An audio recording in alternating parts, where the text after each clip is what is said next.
How are we doing, Skywatchers? It's another clear night, so we're going to make the most of that. And yeah, we're going to hopefully see some strange things in the night sky. So we're coming to you live tonight from Wiltshire here in the UK, which is right in the heart of crop circle country and just down the road from Stone Henge. Lots of weird and wonderful things in these skies over the years, so tonight should hopefully be no different. There it is lovely and clear. So that makes up for the clouds from last night. The big, bright, beautiful one there is Vega coming in. So have a look at that. There we go. 26 light years from us here on Earth. Burning much hotter and brighter than our star. There we go. Oh, nice blue object coming in. Zoom mode activated. So the skies are clear and busy tonight there. Rib is in there. And Ave there. How are we doing? Ava, there we go. How are you doing tonight, guys? Good to see you all in across the board. It's very active. So we're looking out for the strange and anomalous live tonight here in the skies of Wiltshire here, right in the heart of crop circle country and just down the road from Stone Henge. So a long history of weird and wonderful things, and tonight said should be no different from that being so clear. Hopefully we're going to see more and more wonderful things. We've had a few good sightings recently, so yeah, let's see how we get on there. We're going to see lots of objects like this one we just zoomed in on. Oh, tracking got lost there. We saw going to see lots of objects like this tonight, but we need to see them stop dead, shoot off at speed, change course or trajectory. Oh, it's lost that one. Or was it? No, it's gained it again. No, it lost it. There you go. A little bit too faint for it there, I think. But yeah, we're going to see lots of those. We need to see them stop dead, shoot off at speed, change course or trajectory for us to know for sure if they are anomalous. Until they do that, then we just don't have the information to say otherwise. But if we keep our eyes peeled, we do normally see some strange things indeed. Say hello as you're joining us. Let us know where you're watching from tonight there and ask away any questions. There's no silly questions here at all. So yeah, we want to hear from you all there. Ava, and they love you, bro. Thank you. It's very kind of you. How are you doing? Where in the world are you joining us from? Baseman as well. Rib and Matty. Good to see you guys in tonight. Let me just get myself all set up here. Should we move the camera slightly? It's going to mess the tracker up. But hey ho, let's get Vega in the middle of the screen a little bit more. Ooh, a little bit too there. There we go. Oh, didn't set the tracker off too much. But Vega is always nice to have in the centre of the screen there, being so big, so bright, so beautiful there. So as the night moves on, I think it's about as dark as it's going to get for us now. But we should start to see more objects as we get later into the night there. Oh, from Canada, Ontario. Love it. I bet you got some fantastic skies there. Have you ever seen anything strange in them? I'd love to hear about that one. And what's it, Ed? Why stop dead there? Why not arc at a pace? So we can't tell if they're doing that sort of movement. It doesn't tell us that it can still be man-made. When things are up at these sort of altitudes that we're viewing here, most of these things that we're observing are outside the Earth's atmosphere. They're in space, flying around, and stopping dead. It takes a hell of a lot of energy. Man-made technology just doesn't really have the ability to do that. So that is like a nice, clear filter for us if we're seeing that. It's highly, highly anomalous. If it's closer within the atmosphere, then that's, it's interesting in its own ways, but that filter doesn't necessarily apply there. But what we're going to see is a lot of these things flying around tonight. Most of them, sadly, are going to be man-made objects there. Think your Starlink satellites, spy satellites, all of that sort of jazz flying around, and we are getting them on screen because their position relative to the sun, they're able to reflect that sun's light back down to us here. So ET flying around from A to B versus a satellite is going to look very, very similar. The only way we can be confident that it's anomalous is by its movement, it's by its behavior. Siphon is in as well. How are you doing? Yeah, until we see that though, we can't be sure. It doesn't mean, even if we're following these things and they do, stay at a consistent speed, not giving us any information to the other contrary, then doesn't mean that they're not anomalous, just means we haven't got the information to say otherwise. So statistically, it's most likely to be something man-made. There's a nice, big one here as well. You'll see a range of sizes, speeds, shapes. The tracker is still sulking. I need to get back on that one and fix this. My opinion, how are you doing? Thank you for the gifts there. And who have we got in there? My opinion coming in with the likes as well. Appreciate that one. So guys, it is the likes, the shares, the tapping away, all that sort of jazz there that helps us reach more and more like-minded people like yourselves. And the more eyes and minds we get on the whole phenomena, the more we can all piece this puzzle together. You never know who's going to come in and what experience that they are going to share with us there. That's my favourite bit about doing the stream. And where do we get back to with the chat? Oh, every night I go to my local baseball park and lay down in the sand and watch the skies. And I've seen some crazy things That's how I found your channel. Ah, excellent there. And I've seen objects travelling like Star Trek ships. The more you look, the more sort of things that you do spot there. And there is a lot of man-made stuff up there, well, which is pretty impressive to see. But you can't write it all off as that, can you? You know, you do see, if you spend long enough looking, you will see things acting in ways that man-made stuff just cannot there. And Alan's in. Evening, shout out for Dundee FC for beating Dundee United. That's the Battle of the Dundees across the street today. Well, well done to them. How are we doing, Sir Paul? Good to see you. Oh, and thank you for gifting a membership there. Left as found. You got the membership there, so thank you to Paul. You'll be able to join us on our next deep dive. So we do our UFO homework. We go back and we read all of the declassified documents, whistleblower accounts, some of the leaked reports, all that sort of stuff every couple of weeks for you guys. A little thank you. Hear what you think as we're going through them. But yeah, we're doing the MJ12 documents at the second, going back to the 50s, all the way up to the 70s and close to present time, which is really, really interesting. How's your weekend going, Sir Paul? And Ed, well, anything not going in a straight line is an anomaly to me. So this, well, a straight line to us, I think you're mostly right, basically. At these sorts of altitudes, then if you're seeing it zigzag, if you're seeing it loop-to-loop, at this altitude, we just don't have the technology. Now, we have thrusters, we can move around like that technically with man-made craft, but what we don't have is the energy technology. We haven't got a fuel that we can carry up there with us that will allow us to do it for more than about 5 seconds. That is where the big barrier is for man-made technology to do all the Star Trek like face and dancing. So yeah, you're right.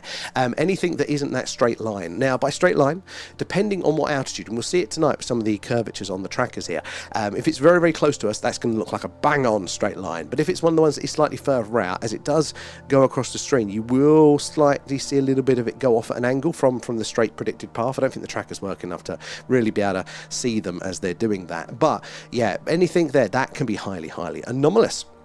And Mars there, clear skies tonight. I know, I was very excited. I'm going, no clouds, no clouds, no clouds. And it's worked out. Good to see you there. And, oh, so Paul, thank you for feeding guys. Alan there as well. Adam's too coming in with the gifts, appreciate that one. And Oi coming in with the shares. And Adam is in there. And I've seen them acting in ways like they build up energy and then blast away and disappear quickly. It's crazy, and I want to learn more. A lot of us have this experience. We go through our life, and you know, we're following the rules. You know, as society says it's meant to work. We go through, we get a job, we do all that sort of stuff. No questions around it. And then something happens. You see something that just does not fit, and then once that little crack's there, you're like, well, if society can't explain this, maybe they're not getting everything else exactly right, and it's just the question and the hunt for that. So a lot of us, you know, kind of always been a bit curious, but other people, it takes that event like that. But that moving, you know, the building up of energy, the changing of speed, because these things aren't, you know, flying like your car driving around now. The motion that these things have got right now is essentially because they're falling. You know, they put them up there, a little bit of a boost, and then they keep on going. Near vacuum, not much to slow them down up there. And in fact, that's when they do re-enter, is when they get close enough, they hit the atmosphere and it slows them down even more. But at the minute up there in space, not much to get in their way. So they are falling to Earth in a big circle. So if you see something traveling along and then goes whoosh off like that, very, very hard to do at these sorts of altitudes there. So I love that one. Oi, coming in with a gift. Thank you there too. How are you doing tonight? And we do have the fuel. What's that? As told by Annie Jacobson. So, well, on the mainstream. So when we're talking about the mainstream explanations, so like the satellites, why can't they do those sorts of things? If you're going by what is officially out there, then we don't. But this is where we're all interested. This is exactly the thing. Because if there is super secret stuff going on, maybe it's the reverse engineering from Crash Craft. They're using all of the technology they've got from that, or maybe it is just human science that has been, you know, siloed away and has advanced much more than we have been told, and that would potentially allow for these anomalies. Either way, that is incredibly interesting to us, but the mainstream, they haven't got a good explanation there. Big D, welcome on board. Where are you joining us from tonight? Almost forgot to catch that. Stevie as well. Stevie Jebs, good to have you in there. Harko coming with the gifts. How are you doing tonight? And evening, Goldine. Thank you for the donation as well. I saw that pop up last night after the stream. That's very, very kind of you. Massive appreciation there. So, and yeah, we're talking about dates now for the live on location. So very exciting there. Hello, Universe. Exactly, Harko. Oh, Mars, you're having some. Oh, yeah. Are we having technical issues? Hold on. My little my thing is saying that yeah, we have got a little bit of speed issue. Hopefully that will sort itself out, guys. It does normally, if we do have a bit of a sulk. Maybe my neighbour has decided that they want to download Lord of the Rings 4K again, right as we're doing our bloody stream, the Director's Cut edition. So hopefully that will sort itself out. Let me just check. I've restarted to make sure if the ping had frozen or if it was actually our... oh, no, it does look like we're having a bit of a spicy time on the old internet there. So that will normally clear itself up, though. Lethal as well, coming in with the gifts. How are you doing there? Cumber's UFO traffic. Well, the skies look to be pretty busy. Lucy, how are you getting on? There. Max out, all is forgiven. There. An amazing experience. Thank you, Ava. And again, this is my rough parting through it there. We learn as we go on, though, and it's brilliant. I love having you in there as well. Getting across there. Kate is in. How are you doing tonight, Kate, as well? Lethal across the board too. Lord of the Rings equals aliens. I mean, everybody loves a good bit of Lord of the Rings. Definitely the original films. Not quite as good, The Hobbit, I don't think, there. And DJ, how are you and the family doing tonight? Are you at work again? And Wallace there, lovely to be back on the grid and enjoying the fine channel. Always a spicy time on the net. Oh, always is there. Well, it's good to have you in again tonight. How have you been doing? Yeah, we've got a clear night tonight. What is up with our connection? Might be one of those nights tonight. It does normally clear, so we'll give it a few minutes and hopefully it'll sort itself out. It's not too bad for all of you guys, hopefully, for that one. Where are we down here as well? Ed as well. What do we need to say? Where's it gone? What do we need to see to say it's definitely not human-made or natural phenomena tonight? So, for us, it is that anomalous movement. If we see an object stop dead, shoot off at speed, change its course or trajectory, at these sorts of altitudes, again, if it's closer to us here within our atmosphere, we can tell by the size and how it shows up on the camera. But if we're seeing these dots, which are reflected light, within our just outside of our atmosphere, in orbit, then that is for us are highly anomalous. There is no mainstream explanation for that sort of movement or behaviour. There's a lot of stuff that's in the middle, which is like, oh, that is strange, that is weird. So one of the ones, the big bright orange object came over, and it was as big as the International Space Station, and pretty much just as fast as well, big bright orange. And it wasn't displaying that anomalous movement, but it was far too big to be a satellite, but far too slow to be a shooting star with no tail, and it was on the screen for too long. So it just didn't quite fit that. I don't know where that sits. It didn't give us the slam dunk, but I have no idea what else that would have been there. And Alan joined us as a Skywatcher. Thank you, Alan. Appreciate your support. So you'll be able to catch us on our next deep dive. So we're going to be doing the Majestic 12 documents, finish off reading those. You'll be able to check some of the past ones back, so definitely check those out, worth watching. We do appreciate you there. So it all goes back into the stream. Help us improve what we are doing. So it's so close now to our Rendlesham Forest trip. Looking at dates in October, which is very exciting and also very nerve-wracking, because now I actually have to go and spend an evening in some scary woods. And you can all laugh at me getting scared. Lethal coming in with the gifts as well there. Appreciate that, sir. And I got 3 hours sleep. Oh my God, Kate. No, I was hoping for more than that. Tonight, maybe? Tonight you'll get some? There. Oh, no, it worked till tomorrow night there. Could be better. Oh, man, yeah. Hard times for you there. How's little one getting on? And Ion, how are you doing? Been a while. Hope you've been well there. And Nan says hi from Swindon. She is back there. Well, Sanchez is Nan. How are you doing tonight? Swindon is not too far from us. I think it's Swindon. Yeah, Swindon is the one that I used to go through on the train when I'd commute out of there. As you hadn't seen anything strange there. Oakley coming in with the shares. Appreciate that, guys. It's the likes, the shares, the tapping away, all of that sort of stuff there that helps us reach more and more like-minded people there, like yourselves. And the more eyes and minds we get on the phenomena, so the more we can all piece this puzzle together.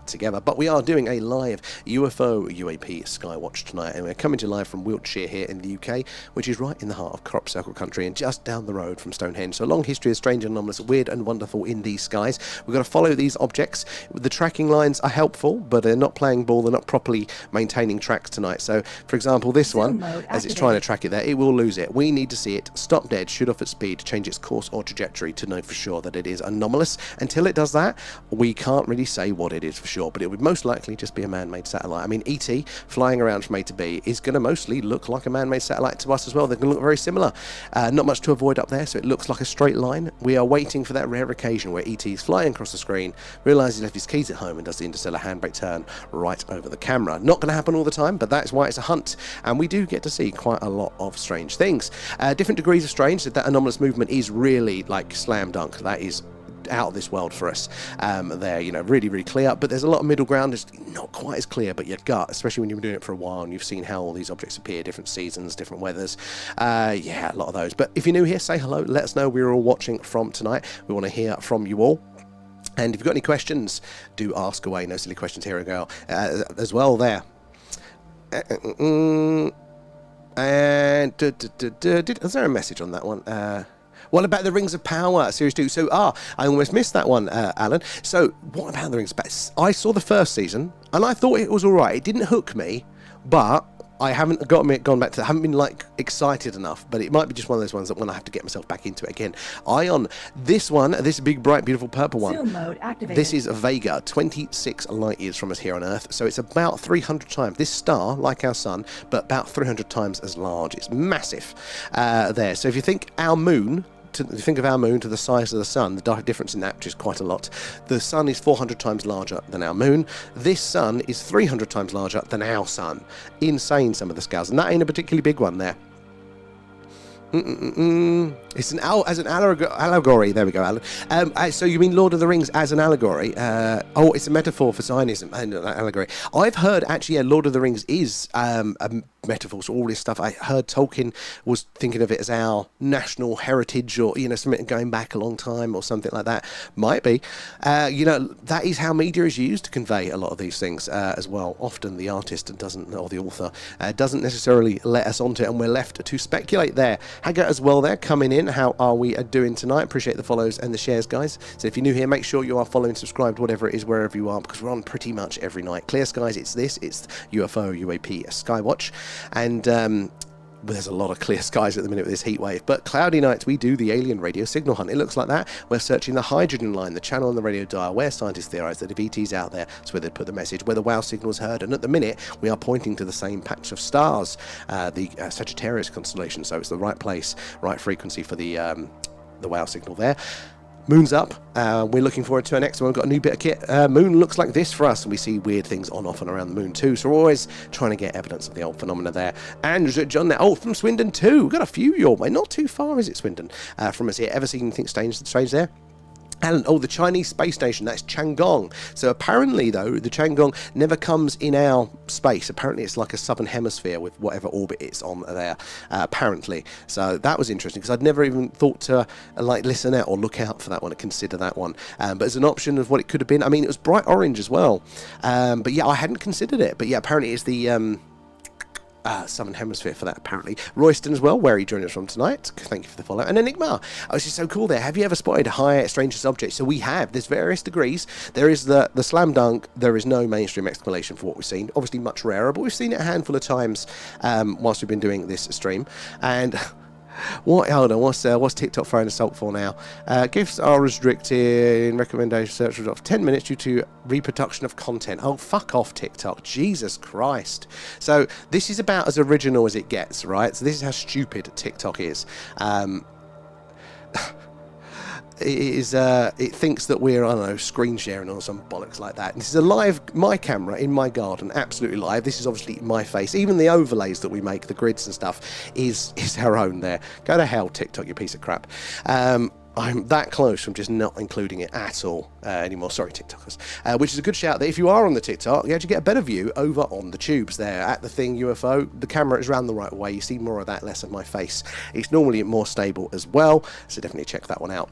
But yeah, we get to see those ones, like, the proper ones, a handful of times. But then there's this middle ground where we've been doing this for over a year. We've seen all these objects in all different weather conditions, all different types, all different orbits, all different speeds. You kind of get a feeling for how these objects up there display. And then you'll see just these one-offs, one thing that you'll only see once ever. And you go, what the hell was that? So a good example of that was we did have an object that come across the screen, and it was flashing, which isn't rare. It's cool to see, but satellites can do that if they're tumbling. They flashing on a repetitive flash. Each flash was a different colour, and it was cycled through red, blue, green, or whatever the order was. No idea what that could have been. And have you ever seen these clash together? I'm thinking it's unlikely based on how smart they are, but have you? So we haven't seen it. There's definitely lots of times where the alignment just kind of perfectly overlaps, but from our perspective they look like they're crossing, but really if you're sideways they're probably quite far apart. They are worried about that. They're really worried about that one. Nikki as well, welcome aboard. Where are you joining us from? Yeah, because that could trigger a chain reaction, this snowball effect that could, one satellite breaks into 1,000 pieces, which are then 1,000 speeding bullets around up there, hits another couple of satellites more, but snowball effect, they call it Kessler syndrome. Very worried about that, and we wouldn't be able to get up to space basically for a while there. Hello Nan in Swindon. Nan's getting all the hellos. Try to remember, Kate. Yeah, try to remember to get some sleep.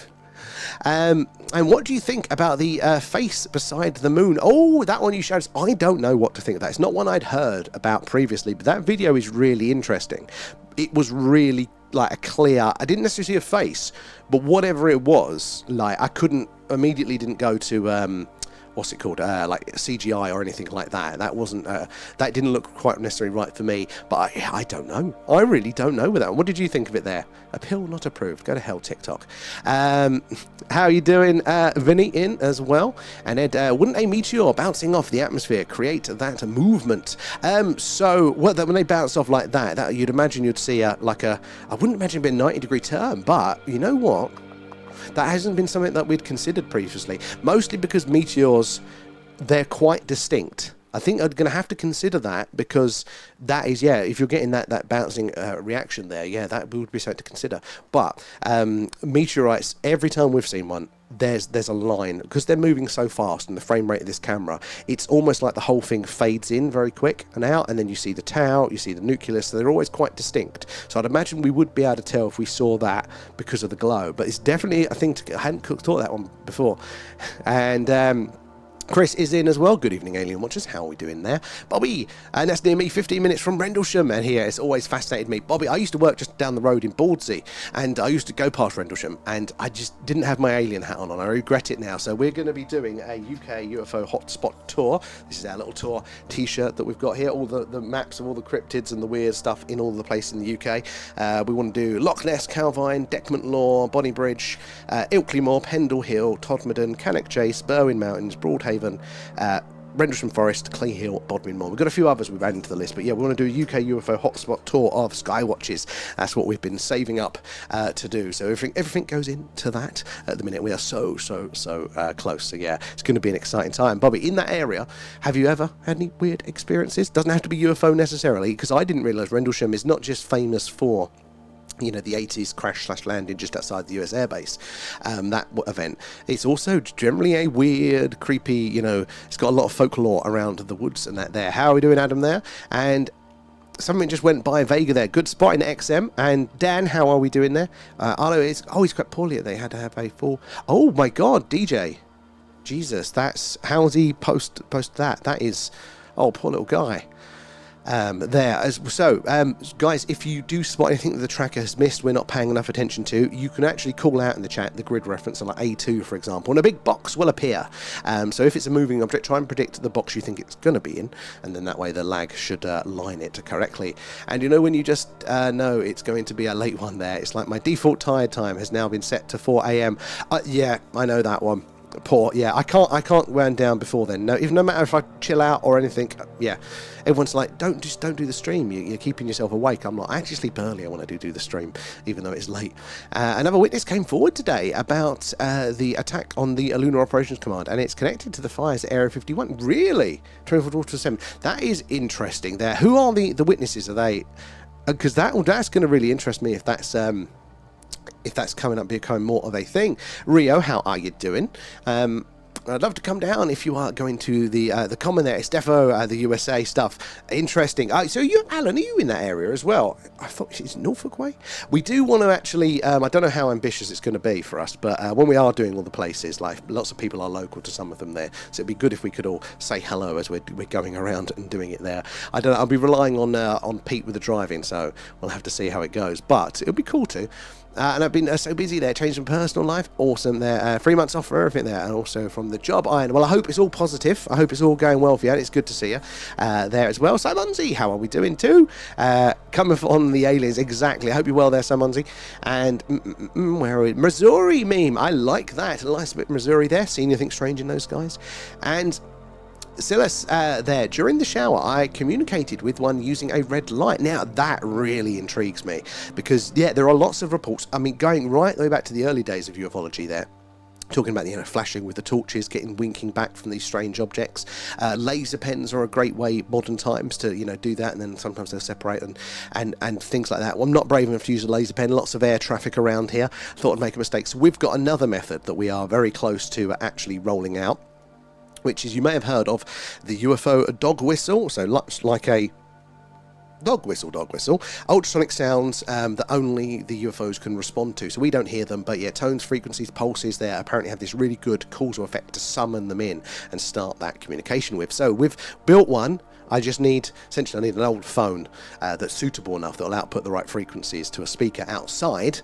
And then once I've got that, yeah, we can start playing these tones and hopefully summon them in. Because at the minute, this is a passive stream. Camera, night sky, looks cool, but we're hoping ET's going to fly past as we've got the camera out. But if we could turn this into an active stream, actually see if we can figure out what the correct tones are and the patterns to bring them in, and then maybe even communicate if we even get really lucky. But let's not get ahead of ourselves. Anyway, we built the kit. Because it's ultrasonic, we ain't going to be able to hear it, especially with the speaker can be outside. So we have to have a visual representation so we know it's actually working. So at the down here, that line has just changed. That is going to show you the waveform if you're on YouTube, and there will be a white line here. I think there's a bit of a delay, so when we start it should jump up, but a white line will come across here if you're on TikTok, and it'll show you the waveform of those sounds as they are being played out. So this is a test tone, so we can all hear it.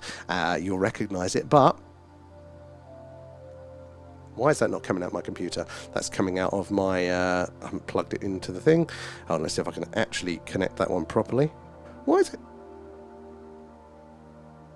No, it's not letting me. Anyway, it's you can't hear that one now, but you can see the waveform, so maybe it's a more accurate test there, because yeah, its actual sound is coming out my laptop, you stupid thing. Anyway, there we go. So that will show you basically what we're doing. So we're quite close to that one as well, being active for it. So what with your communication there, Callus, was it, you know, flash one light and it would flash back? Was it that repetition thing, the mimicry, or was there something more advanced? That is awesome to hear. And have you ever done it before? Is this your first time? Cards, how are you doing? Good to see you in there. Guys, you're just joining us. We're doing a live UFO UAP at Skywatch there, and we're coming to you live from Wiltshire here in the UK, right in the heart of crop circle country, and just down the road from Stone Henge. So a long history of the weird and wonderful in these skies. Tonight should be no exception. It's lovely and clear, and we've got lots of movements. Keep an eye on it, track what you're seeing. We need to see these objects do something strange, something that man-made satellites can't do, to prove to us that they are something a little bit stranger indeed. But yeah, say hello, let us know where you're watching from, and ask any questions. 4:45, that is criminal, especially when the light is coming in. That just, my body gets stressed out, and then I can't sleep even more there. And season 2 is awesome there, rewatching it. Alan, on that, I will add that to my watch list now. I think I'm going through Silo, the latest series, and after that, we'll see if we can revisit that one for you there.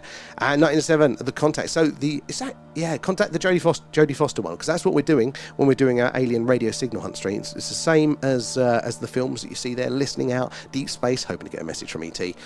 And Enigma, how does this work there? And do you have a telescope set up? And if so, what is the diameter of the lens there? It's an impressive detail. Oh, thank you, Enigma. Actually, everybody thinks it's a telescope, but it's not. It's actually just like a modern digital camera with a really low light lens. So modern telescopes, they're great, but they're like super zooms. They're designed to get the best image of like one thing, like Vega here, for example. You know, you're going to image that, be able to see that in as much detail as possible. But for what we're doing, we actually need to see as much of the night sky as possible, because you know the UFOs are going to be quite small, relatively speaking. We never know where they're going to be. So to up our chances of seeing something strange, we need to see as much of the night sky, and we'll zoom in on the smaller stuff there. So it's basically a modern digital camera that lets in low light there. And space is pretty big there, so Morningwood apparently is quite big. It blows my mind there. Oh, a little one, how are you doing, Liberty? There. And the signal, so that's a good point. Yeah, it was. So when we're doing our alien radio signal hunt, so it is like the films, like the film Contact there, Jodie Foster, but also this is somewhat spoiler, but it's a very old film now. This is the star that Jodie Foster's character may or may not have gone to, travelled to in that film, which is really cool. Only 26 light years from us here on Earth. So that light that left the sun, this colour that we're seeing now, that's travelled all of that way, uninterrupted, to the lens of our camera, into the sensor, down the wire to you guys, hit nothing else on its journey until that, which is pretty awesome to think there. But it took 26 years to get here. So if this star has exploded, you know, like, I don't know, 20 years ago, we still need to wait you know, the 20 years for that to come through for us there because of the delay. Oh my God, I can't do the maths in my head, but you know what I mean, there's a delay because of relativity. So this is similar, it's a picture, a snapshot. This is what that star looked like just after we were all celebrating the millennium. Let me zoom back out, make sure we're getting enough of the screen. And it's all about Christianity and Islam, etc. In a ways, same as June. So this is what really interests me when you look at the themes of certain things like that. Why do certain stories, why do they resonate with us over such a long period of time? Because they're talking about certain traits, certain archetypical processes and stuff like that that really that really just, they transcend all of the fashions and the specifics of a time. And Russell there, how's toothache? Luckily, touch wood, the toothache's all right, because half the tooth fell out. So I won't smile too much, I'll start whistling there. Oh, I don't mind a bit of a moony moon face. The moon is cool, and I go full tinfoil hat and we talk about the moon. It's there. Volpica constellation, you can see there is a nebula, LDN 768 there, I think, a Loch Ness Monster nebula. Really, some of these ones, I've got some of these nebula just absolutely amazing to see, like the colours and the patterns of them there. I always find that when they're talking about constellations and things, they never actually look like what they're meant to look like there. Oh crap, yes, Kate, I need to add lethal to the chat there. I think that's a message from last night, but yeah, I forgot to do that one. Kate, I did look into the mod thing, but apparently I've already done it, but it doesn't seem to be working, so I'm a bit of a dead end with that on the Discord there. And Tolkien said he read old books in Oxford from the medieval ages where he describes it as years of peace and how people were very in tune with nature, harmony and spirituality, rip to the great man. I think that's why those stories work quite well, because yes, it's an age-old thing. You know, how, you know, politics, if you want to call it that, religion, all those things, how we deal with them. Look at this one right on the edge here. You can see that looking like it's flashing away. So I think what's happening there is that star isn't actually flashing like that. What it is where there's a bit of atmospheric wobble, so like each star is kind of moving left to right slightly, that's coming in and out of shot, and it's giving it that effect, 'cause it's right on the edge. Oh, sorry guys, edge of our lens. Why is that? There we go, sorry. There. Sensitive bitch teeth. Oh, it is. It's. I don't mind when we do break their rules, which we do quite often. But when it's just outright wrong, it makes me want to throttle someone there. So definitely worth checking out the tubes. I take your TikTok's copyrighted the universe. Yeah, it's just that they're so worried about people getting upset with them or people being mean to people on the platform that they've just got all these auto AI things that are so strict, and they just don't. I got a warning. I was on a friend's stream earlier, and I said, "Hey, you're going to come with us on this this Skywatch." It was Pete. You know, we could just talk about Rendlesham, and something came out and said, "Hey, yeah, we're going to get you abducted by the aliens," and it gave me a warning. I was like, oh, for God's sake, TikTok exactly there. I mean, the problem is we've got such a cool community over there who I don't want to leave high and dry, who don't necessarily use the tubes. So I don't want to cut those guys off. But as a platform, it can go to hell there. Paul, nom, nom, nom. Thank you for feeding guys. Alan there as well. Harco as well. Captain Gasket, I watched on TikTok, has been suspended. Oh, I've not heard of that one, but they're just ridiculous with it. I thought YouTube was banned for its regulation and stuff, but no. This is freedom territory comparison. But what should we expect? It is from the Chinese and the TikTok. And do you have a compilation of your high strangeness captures? Be so cool to look at. Enigma. So we do on TikTok. I don't know how many we've posted because we haven't always been on YouTube at the same time. Well, I think the only recent ones we've just got cool space stuff on, so I don't know if they're on YouTube, but the idea is that we post them as TikTok clips and as YouTube shorts, as and when we kind of get them. Now they're definitely on, a good selection of them are definitely on the TikTok. You have to scroll through all of the normal crap basically to get down to those ones, but we have got the orange one pinned there as well. But going forward, definitely there. And Liberty, how are you getting on, Liberty, as well? Got any streams planned for you later there? The Hobbits and Gandalf, yep. I mean, classic themes. Okay, I spent ages yesterday trying to find trying to Liberty channels. It's military aviation channel, isn't it? Tinky Winky. Yeah, that transcends time. It's an age, a classic story there. And Russell there, what is the purple star? It is Vega, 26 light years from us here on Earth. It is absolutely awesome. Should we quickly see if we can spin it around and we'll see if we can see Deneb, which is a similar star, but 10 times the distance. Which one is there? I think that one's Deneb, isn't it? It's this one, because it's all purpley. So this one here is Vega. Zoom mode activated. 26 light years from us here on Earth, this purple one here, right on the edge of, there you go, this one. 26 light years from us here on Earth. Now, this one, going in, this one is a Deneb, which is 2,600 light years from us here on Earth. And just look at the difference. Being a bit closer, it is a bit brighter, but that's substantially closer. Yeah, and meteors are ultra fast, so it should be obvious to spot. I know they come in a range of speeds, so you couldn't fully write it off, but they do. It's like when aircraft come over, because again the speeds of them, the strobes, they're closer as well. You can kind of get a really good feel, and I don't know if it's 100% to be able to fully write, but it really does give you that altitude feel for those sort of distinction in types there. And Morningwood, there is a baby face in the sun. So on BBC on the BBC, because there's somebody, Lethal sent me a clip of that sort of thing. No, that was the moon. There's a separate one. Interesting. I'll have to have a look for that one there. Excellent. I'm glad, Damien, that the shirt reached you there, mate. That is so good to hear. Thank you as well for being awesome. Because yeah, I was a bit worried with Ireland as well, because I've never shipped anything to Ireland before. And you caught it just in time. There's new regulations that are going to stop us from sending anything to the bloody to the EU, which is bloody frustrating. So yeah, I'm glad it reached you there. And if you're on the Discord, we'd love to see a picture of it. There, A-Up, how are we doing today?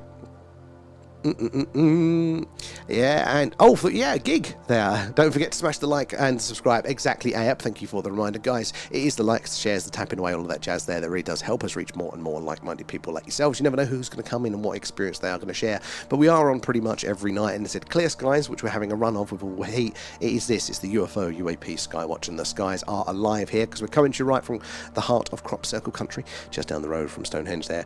Vega is looking extra purple. It really is. And the funny thing is just that we keep the settings roughly the same on the camera, but the different atmospheric conditions can really affect. In fact, let me zoom in. What's the old wobble like at the minute? Yeah, there's a little bit. You can see the haze. If I zoom in, you can see how the stars are sort of jumping around. That's, I think, what's throwing the camera off. All to do with different humidity levels. When the moon bloody pops up as well, brightness washes all the colour. You don't see as many stars. It's, the variation is crazy there. Irish, how are you doing? Welcome aboard tonight. If you've ever seen anything strange in your skies. Finished at 9:30. Old people need their sleep. Hey, up! Don't give me that. You've gigged far more than I have in the last 20 years. What gig was it? Was it good fun there? Vegeta there as well. And moonrise was a stunner tonight in a really clear sky. So is the moon up tonight? Because I noticed the sky was a bit brighter, so it's very, very low on the horizon, so well too low for us to actually get a shot of it in the camera. But next time it is up, guys, so we've got the new gadget there. We are going to be doing a really cool moon watch there, which I'm excited to do.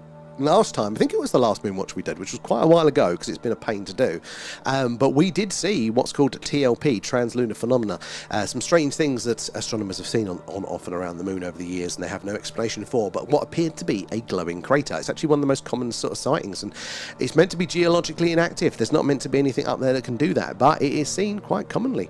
And Dundee in Scotland, my uncle lives in Norfolk there. Some place to crash. Well, actually, that's a good old way down there. Well, we are planning on doing meetups at some point, so we should at some point align. But we are coming up to Scotland, up your way, so Dundee. I'm trying to think where that's going to be in relation to the ones on our tour. But yeah, if we're up in your area. Stu Man, how are we doing there? And aliens won't make themselves known to us until we develop a warp speed space travel. Maybe that is the threshold, like the technological level of, hey, we'll start talking to them. Yeah, I mean, because at the minute, imagine us with the apes. You know, until they start building guns and bombs, we're probably not going to have a conversation with them. Just leave to their thing until they become potentially a trouble. We have to figure out how to negotiate so we don't tread on each other's toes. Would make sense to a degree. It would explain, wouldn't it, if all of the sightings and what we hear are correct, if that's true, then that would explain why they've been here for such a long time, but they're having this kind of hands-off, mostly, approach with us. 6 days since you went outside. That might be part of it there. Get some vitamin D, Kate. A large garden, perfect for camping. How large? Could we do like a festival? Gaza, how are you doing tonight? Good to see you. And I want to see a definite aliens tonight on this stream. Well, that is something we can't guarantee, because even if we do see that anomalous movement, Can we say that it is an extraterrestrial from a different star system coming visiting us? Just don't get the information for that. Now, we're often left with, how did I get that graze? Knew my elbow was hurting. We often get sort of these things that go, right, definitely not man-made, definitely not as far, as far as we can tell, organic. They are very, very strange objects. What could it be? Extraterrestrial, a potential explanation, but yeah, we just don't get the information from it. We can filter out easy enough, but actually saying what it is, that's the difficult one. Fresh air is a free medicine to a degree. It is all part of it. And light speed travel messes with time. And if you go on holiday to another solar system and come back, everybody will be like 80 years older. Oh, so Morningwood, yeah, trying to think of relativity. It is crazy. It's not. Because we essentially operate and with all of our existence have been within this such a small closed space, we have a really wrong understanding of time, like intuitively in of ourselves, how we feel time works. Obviously the scientists have figured out various differences, but for us as individuals walking around, we think we're all experiencing time the same way, but our clocks are just 1 hour before or behind, an arbitrary measurement system. But it's not quite true. Time is more like weather, not necessarily, running the same where everybody is, and just because it's raining where you are doesn't mean it's going to rain where I am. Time is weird. It speeds up, it slows down, it fucks around, and if you go far enough away from something, it doesn't, not necessarily then connected in that linear time fashion. Your head starts to bend. It did finish your book. Oh wow, 70,000 words in on another, plus a halfway finished line editing on another. How many have you got finished now? Because that you finished one the other day. That is crazy, Kate. Well done. I always find when I haven't slept, I feel like death, but I think it's a dopamine hit to kind of get me through, and I'm so much more focused, which is really weird. Is that a similar thing? Just keep the tinfoil hat on so the satellites don't track the chips from the BCG vaccine. Hey, the tinfoil hats are looking more and more appealing to me lately, I tell you.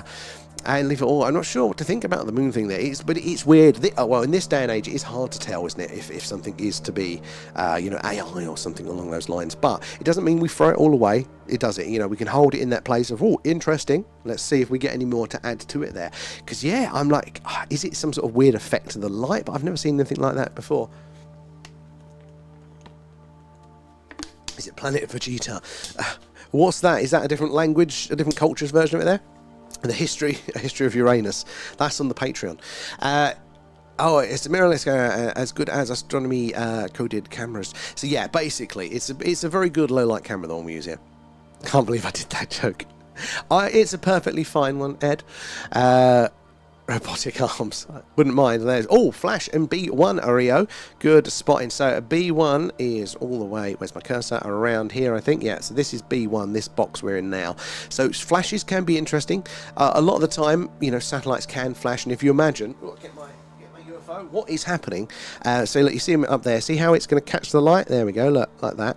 So what's happening is flash, no flash. See, look, not much surface area to reflect. Flash, no flash. So if it's flashing and moving, it's normally doing that, or maybe it's in a stationary orbit, much harder, and it can flash away now. So the stationary is really interesting for us because it's very, very difficult for things to stay still up there. There's only a few orbits that really allow for that, and they're not where we're pointing the camera. So if we see something flash from the same patch of sky over a very, very long time, then that is highly strange. Highly strange. Takes a lot of energy to sit still up there. Right, where's my cursor? It's on one of these screens. There it is. Vega is gone. It's still a little bit on screen. Yeah, it's still in D2 for that one there. Smoking some good stuff there, Alan. 2C, good spot in there. And somebody would light be a purple in Vega solar system. So I think somebody was saying, and I don't fully know, different stars, they burn different elements within them. They are essentially creating different light waves. So around certain stars, you wouldn't get green plants. You'd get different ones to reflect and to absorb different light waves for nutrients, for energy, and things like that. Vega, I think it comes through purple to us. I think it is a bit on that bluey sort of side, but I think our lens kind of gets in the way a bit and then amplifies all of that, And just look out the window, and the moon is rising really, really low southwest. So yeah, it's low, is it? Yeah, it's not really bright for us now, but yeah, it's not going to be too high. But as we get towards the end of the month, we'll get more chances. Probably early part of September for a moon watch, I reckon. There.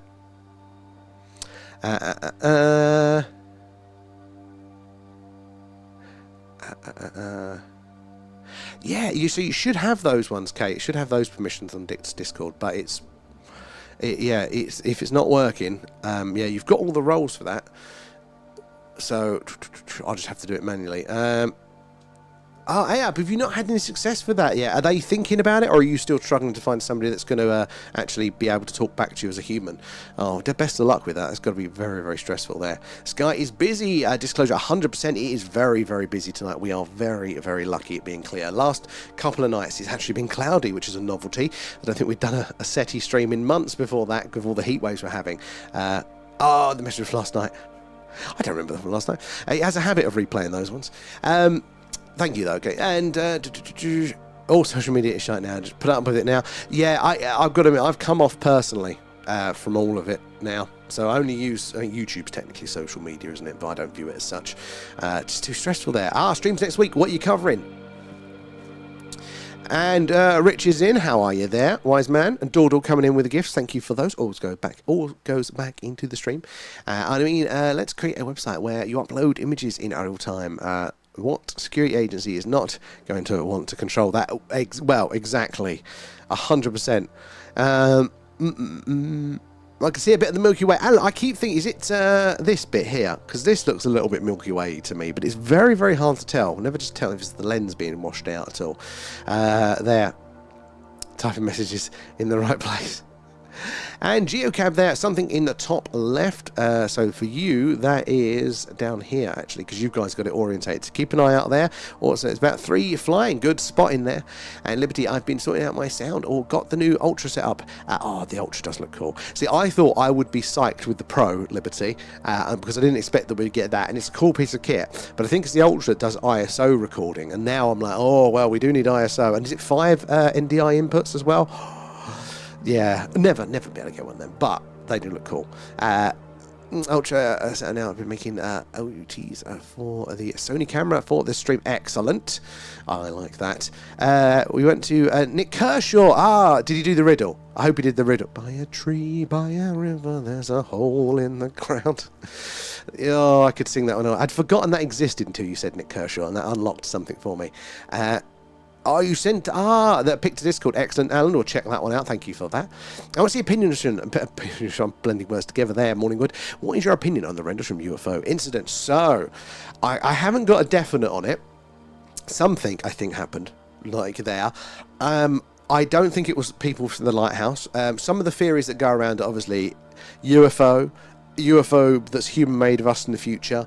Some people said it's just the lighthouse in the trees that got the soldiers confused. Some people say it was the SAS playing tricks on the Americans and sort of, doing what they call it, sort of testing, basically, on those sorts of things. There is crashed satellite or a purposely downed Russian satellite that they wanted to recover. There are whole different theories there. I personally, I don't know, but the others, like the satellite and the penetration testing, that's what it is they call it there, they don't necessarily fit very strongly for me. They don't seem to answer all of the observations reported.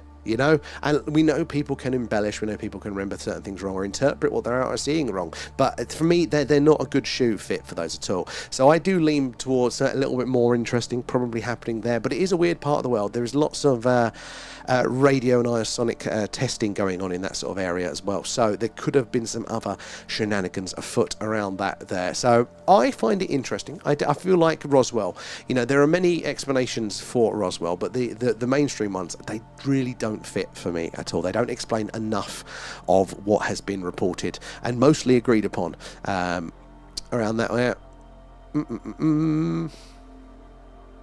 And Defo got scopes out and get the beers in when you're up here there. Tensford Forest is Defo spooky night in late summer. Oh, you know what? Tensmere Forest. We have to have reminders of that one because we do want to do more spooky stuff in general there. Come to my manor if you want to have plenty of room. Liberty, as I was saying, I was like, Liberty's Manor's up that way. Yeah, is your grounds okay enough to have a little festival on, do you reckon? Watched another fascinating video on Mutuar, Credo Mutuar there, the mystery of the ancestral cloves and the teachings of the Nomo, ancestral to Sirius B, which stunned French explorers as stars only found in 1840. So is it Are they the same tribe then that talks about having the visitations from? Is it the Dogon tribe for them? Visitations from Sirius there, and we did they knew it was a binary star. They knew the length of its orbit, and it was well before we had the ability to observe that it was a binary and in the orbit there. How are you doing, Joseph? And Tradict there, how are we doing there? Been coding all day. Excellent. What you've been coding? Anything interesting? Like to hear that. We're all good. It's a clear sky. Cannot complain. So guys, if you are just joining us, we are doing our live UFO UAP Skywatch there tonight. We're coming to you live from Wiltshire here in the UK, which is right in the heart of Crop Circle country and just down the road from Stone Henge. Which is a very, very strange landscape. We had this little town, Warminster, here in Wiltshire. Had its own UFO flap in the 60s and 70s, got very famous for a period, but we don't hear about it now, which is strange because it had absolutely everything going on here, like landings, crashes, abductions, missing time, dead animals, you name it, it had it. And then, unlike a lot of other sightings, it wasn't like, oh, there was one and then 3 years later there's another. No, it was consistent for about 15 years. You could turn up at any weekend and just have all these sightings. It's a strange place. Like even BBC, news crews came and they monitored it as a news story at the time, and they saw stuff as well. Suspiciously, though, the footage got lost. But yeah, they were skeptics, having a bit of a laugh of it, and they're there. So it's a bit of a weird place. These guys here are alive. Oh, the polar satellites as well. So that's one that I don't consider a lot, because again, polar orbits aren't anywhere near as common. But yeah, guys, do say hello. Let us know where you're all watching from tonight there, and ask away any questions that you may have. We want to hear from you all. Whether it's what we're doing, how we're doing it, why we're doing it, anything like that, yeah, do ask away there as well. And if you had an experience with the phenomenon, feel free to share that one. We'd love to hear about that whilst we're waiting for the action to happen there. And Mars there, what's with the pictures? It keeps going out of focus. It's not happening on the other channels. Is that happening for anybody else over on the tubes? The only thing I can imagine is if there is an issue, our speed seems to be okay at the minute, but maybe it's lowering the what do you call it? The quality, taking you down to 720 rather than 1080 or whatever it is. If it's low bandwidth, if it's coming through. Our local internet seems to have sorted itself out now, so hopefully there's not going to be more issues with that tonight. I don't want to jinx it. And as Kate says there, yeah, we are across 2 chats tonight, so I am 8 minutes behind in the chat. So I want to make sure we read everybody's messages. But it does take me a second to get to you there. So Munzie. There's a lot to be said about dolphins and whales and how they communicate their clicks, whistles, and deep bassy groans / vibrations. Have we figured that out there? And arguably more intelligent than our language. Well, it's funny that you say that, because now with AI, I'm always seeing news stories about whale language and what they're able to decode. And surprise, surprise, it is far more sophisticated than we initially thought. Not just oh, I'm hungry and ooh, I want to mate. No. I think there's vowels, there are words, there's sentences. There's far more structured. I could be getting this totally wrong, but there was another one that popped up, and again, these are individual papers, so whether they fully are the right explanation or it's just the science's best guess at the moment as it's coming out. But I think they were saying it's as complex and sophisticated as Mandarin, which is a very interesting language there. So what does it tell you? But we shouldn't be too far off from actually being able to decode it and saying hello back to them, which is not what we think, is it? Not what we think about them at all. Post 2 AM needs to be really good at focus time. Yeah, that I always used to love that. It's something about those hours there. Now I dread it because I'm meant to be up for work soon. Alex as well, welcome aboard. Where are you joining us from tonight? There. And R4, how are you there? Not for a while. Life's been getting in the way there. Life does that sometimes, doesn't it, R4? I hope it's been getting in the way, like in a positive sense. You had some really cool things to do. And hey, it's always good to see you. But whenever works for you guys, we're always going to be hanging around here, and you're always welcome in whenever is convenient. Sometimes just life gets a bit lifey, doesn't it? And sometimes, you might get a bit bored of aliens. But it's all right to come back whenever. There, Philip, good spot in there. A2 are there. And is Dawdle in there as well? I think we said that. You can see nebulosity lots now in B/C3 area. If you turn the gain up, right, B to C3. So, 3. Oh, there we go. No, this one, isn't it? B to C3 is around here. So this bit makes sense. And Dan, how are you there? Don't forget the lunar eclipse on August the 28th. Oh, you know what? I wonder what time that's going to be, because that would be a really, really good Yeah, we might be. If that's at the right sort of times and it doesn't turn out to be cloudy, that could be a really good one. We could film that one. We could live stream that. There's a song in there somewhere. And no, it's going from right to left. Oh, upwards. Oh, okay. So if you... Oh, as in right to left, upwards. That makes it here, this bit for the Milky Way, because that... I could kind of see that there, I think. And it's spinning around. Mars says, don't forget to hit the likes and the shares, guys. That is how we reach all of you guys. The likes and shares, the tapping away. You never know who's going to come in and what experience somebody is going to share with us all there tonight. The experience of the highly strange. There's some fantastic ones coming, and that is the thing that's changed my opinion on what might be going on the most. It's not just the visual sightings, it is hearing how much you guys see, how often, the range of it all there. Oh, requested a manual review of your account and a copy of all the data they have of me. So guessing I'm in a very long queue. Maybe that's the way to do it there. Requesting all their data might prompt the human involvement there, or at least wake them up to something. Fingers crossed with that one up. I.e. the banding around galaxy, but we are tilted in our crazy orbit. So that is true. So the Milky Way is into that. It's the thicker bit, you know, where all of... There's lots more stuff there, obviously stars and things. But yes, so that is what we're trying to see. I could kind of see it. I just never know because the lens is lighter in the middle. And is it Roan Star as well there? What camera are we using? So it's Sony A7S there for this. But you do need a good lens as well with it. You've seen that one, plus loads of our classics. You know, I don't even know what other ones Nick Kershaw did. It's just the riddle for me. But I'm glad he did that. You've got to play your hits there. That's what you should call your tour. The riddle. Oh, shenanigans afoot.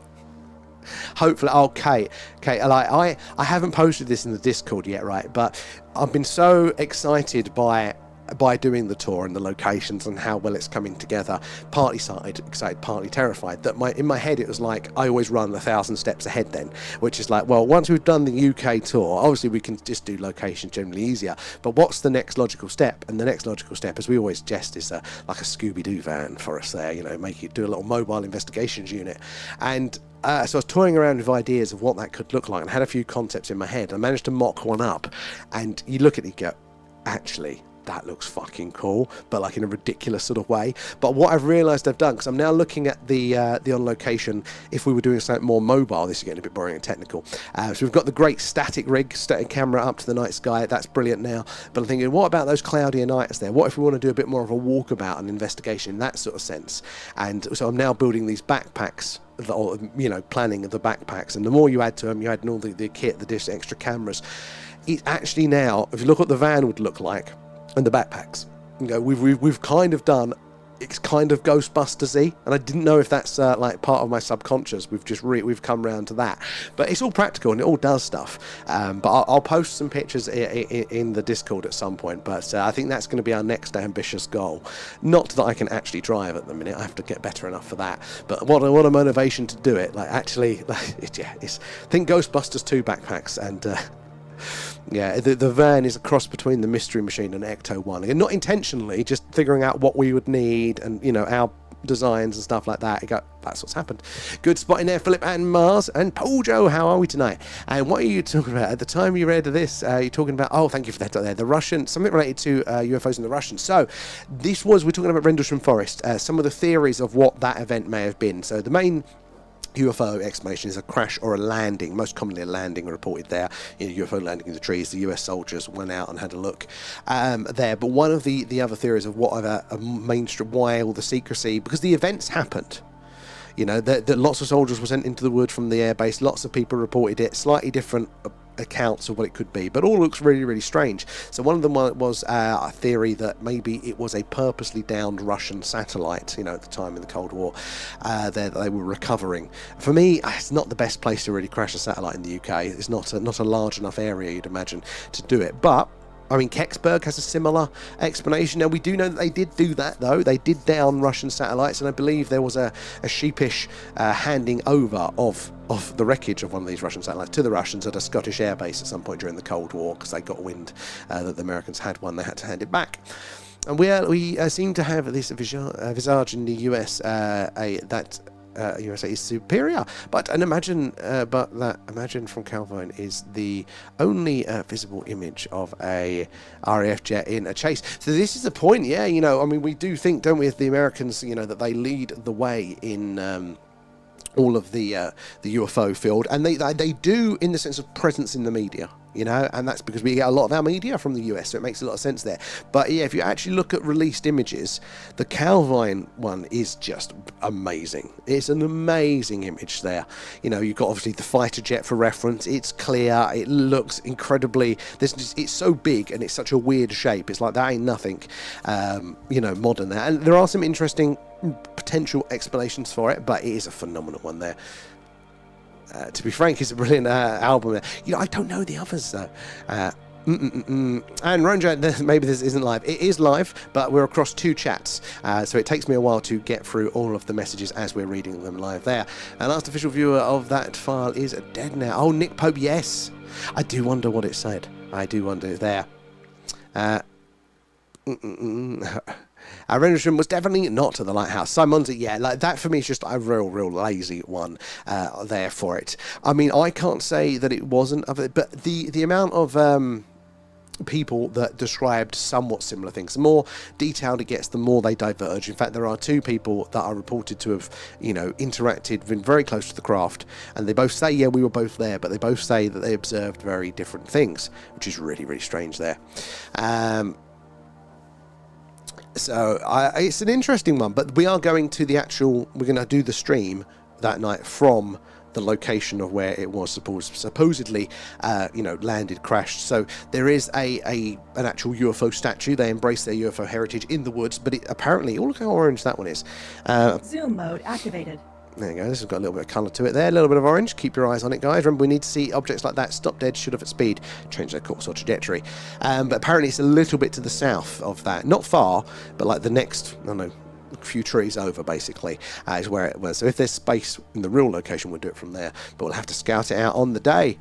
Oh, it was interesting listening to George Knapp today explaining how he smuggled top secret UFO reports out of the former Soviet Union. There, sneaky fucker. Yeah, didn't he just take the covering pages off that said top secret, and they were just then paper documents? I thought that was genius. But what a risk of doing it. There's got to be so much out of there, because you've got to remember, with different cultures like that, when there is the language barrier, it just adds a layer of friction. So if you think it's hard getting leaked documents out somewhere like the US, at least there are enough people that would recognise those documents and their value in them. They can have conversations with people who might be offering them. So it's always going to be orders of magnitude harder from those cultures that are so much more separate. There's going to be some absolute gold there. Pictures all good. Thank you, A-Up, for that one. Sony something or other, that's the one, yeah. Yeah, Sony A7S, only the Mark 1, only the old one there. I'd love to get a setup like this. It's not too bad to do, Ronan Anger. It's not too hard in that sense, especially when it comes to photography and things like that. Not vastly too expensive. You can get started. Drop us a message, and happy to tell you what bits you need there. And that's the one, Rib. And Matty, good spotting there as well, and Rib. And hey, Cheap, how are we doing there? I did try Cheap. Actually, Mastro, comment, but that fell flat. Oh, Nugsy. So yeah, is it just not coming through at all? What's that about? Because V has trouble over here on the tubes of her account as well, not being able to message there. But good to see you in. And a Seastar S30 or a dwarf telescope for 370 can do similar. It just doesn't include the alien and his symbiote, the thing, yeah. So I do want to start toying around with one of those ones at some point. That is going to be on the list. We'll do a side quest of getting a telescope too, because wouldn't it be cool, guys, if we could be like, hey, blah blah blah, we're looking at this. Oh look, this star here is Deneb, 2,600 light years away, and rather than doing the digital zoom we're doing now, well, hey, that's cool to see. But imagine if we get a telescope on that one. Just switch over to the super zoom there. Hey, Just Eat Chips, how are you doing? How you been? Good to see you there. Partial lunar eclipse, which is actually better for pictures. So I noticed as well the definitely when the full moon isn't as good as when it's slightly not, you don't get the shadows of the crate. So excuse me, I imagine that would be really cool. Off TikTok wants me to do a little test to prove that I'm human. There. And what would get between the moon and Earth to cause a lunar eclipse? So it's the Earth between the sun and the moon. That's what does it. And you wouldn't believe how we can calculate solar lunar eclipses. It's math from before the Egyptians. Yeah, they were well hot on this, and I can't even get my head around it now. Good use of the grid, guys. What's up there? I think I'm a bit late. Yeah, I can't even get my head around it now, let alone, you imagine the people in ancient times. It's ridiculous. I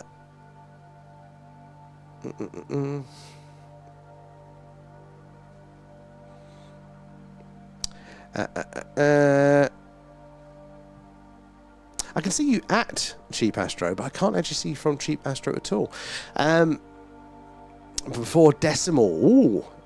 My Sonny is behind us, yeah. And love the riddle, Nick Kershaw, but it's a classic. Don't get me singing, though. And Gandalf, how are we doing tonight? Power of 6 is a Babylonian there, and it's how we get hours and calculations. Is that really that's transcended time? Because obviously we use base 10, don't we? So 1 to 10 basically, whereas a previous civilization that 6 was the limit, and then it rolls over. Interesting there. The Ghostbusters. Yeah, okay, it's you can tell that obviously had an effect on us there. The Mystery Night Machine, the Mystery Nighttime Machine. That is actually pretty good there, Willow. We'll have to blend it with Kit from oh bloody hell. What's the show? Night. Oh, what's it called? Michael Night. Bloody. Oh, where's my words? I am losing my mind. I'm not even that tired at the minute, and I can't find. Oh, Jesus, something's gone wrong. I better check myself in. Jesus. Anyway, we'll put the old little red light, but it'll be a green light on the dash going back and forth. Night Rider. Thank you, coming through. I'm having a stroke. God. Who are you going to call? Exactly. We've got the red phone already there. 24:12 there. Well, 12 hours more closer to us there. You're going to get the infrared camera. So we've got a cheap one at the minute, which we can do like point and stuff when we're on location with. But yeah, upgrading at some point. But the actual thinking about the ultimate setup of the van, that would include like an A and a B, like an infrared setup there, because you'd be able to mount 2 different ones there. Should build an image intensifier scope using a tune from World War II tank there. Have some spare if you wanted one. Oh, Rona, that is interesting. I mean, it's probably beyond my skill set there, but so is it using what, like the lenses from the old I imagine from the periscopes and stuff like that? Is that how it does? That's interesting. Yeah, God, it's a world to me that I don't really know a vast amount back. I barely muddle through doing what we're doing tonight, but hey, all learning, and this is what the internet's great for, is meeting people like yourselves there, having these awesome ideas and how we can improve what we're doing. Backpacks with your inflatable alien suit. Well, the alien has to have a suit as well. They had Slimer, we've got Alan, haven't we? So we're there. We can't cast around a shadow on the moon. The Earth is flat. Good, Liberty. Oh, thank you for coming with that. I always forgot it. 10 fingers, that's why humans use the power of 10. So that's what I always thought. That was the default to go through, because, logic for it there. But if different other cultures use 6. P8079 HP image intensifier. Let me copy that down, because that's an area I haven't even looked at. And if I open it as a tab, I might remember to actually check it out. Get my head. I mean, there's some good ideas around that one. Ooh. P1. Oh, night vision. Oh, really brilliant. Oh, that is cool. Homemade night. That is genius. Skywatching with the cascade night. Thank you. What an awesome idea for that one. El Nino coming in 3 degrees warmer. Oh, not another one, Trevor. Well, I'm just enjoying it cooling down a little bit there. Harp, quite possibly. Or precursors to that, if we're talking about Rendlesham Forest and things like that. Although Harp was around the 80s, wasn't it? But they had actually just down the road from Rendlesham Forest, right on the coast at Orford Nest, they had an over-the-horizon radar, so a very powerful fixed radar. And the idea, if it is an over-the-horizon radar, was to basically look over the horizon to see if the Russians were, launching planes, missiles, an invasion. That is pointed that way, but it's not built like any over-the-horizon radar that's ever been built anywhere else. In fact, it's missing one major component. It's got the transmitter section, but nobody ever built the receiver, which is kind of important if you're building a radar. You need to have that signal come back. So a lot of people are starting to talk about it, but as possibly it was an EMP, like a fixed massive EMP that would have just sent this electromagnetic pulse out over towards the Soviet Union if they ever invaded. Or try to invade, and just to wipe them out that way. But maybe if they're experimenting with all this high energy physics, that's when stuff starts to go awry. And really looking forward to seeing this Skywatch, the mobile investigation. I'm going to post it. I'll post it in the Discord now. Hold on. Don't get too excited. It's going to be a long, one that we've got to... Oh, wow. So I just caught up in the general section. Just as I opened the door, there was some on the screen there. Oh, that's why, Harker, you're out the races. That is cool. Hold on. I just want to go back to bed there. The Calvine image is there. Very cool. Right, I'm going to post it in the general section. And but yeah, this is our first draft of imagining what it would look like, the Thingmobile.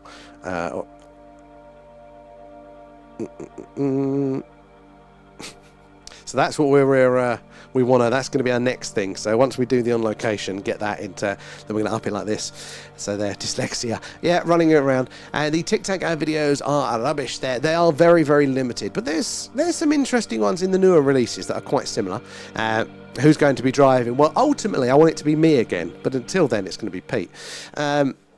And did you hear that Trump told the military to shoot down any UAP because he wanted the tech? I think I might have seen a headline like that, but you see a lot of things floating around. Now, is something that he's meant? Was it one of those off the cuff comments like, "God, if there was any UFOs, I'd get them to shoot them down"? Was it like that, or was it an actual a directive? That is really interesting. There and. Why did they make the word dyslexia so complex there? Just a trip. It's the test is in itself there, Cheap. And Doug is in there as well. How are we doing there? Naomi as well. You spotted the Flash too. And we're flashing A1 there as well. Keep that up. It's around here. We could spin the camera around now, see if we can get a better angle on these things there. Oh, a double follow there, Willow. Good spotting.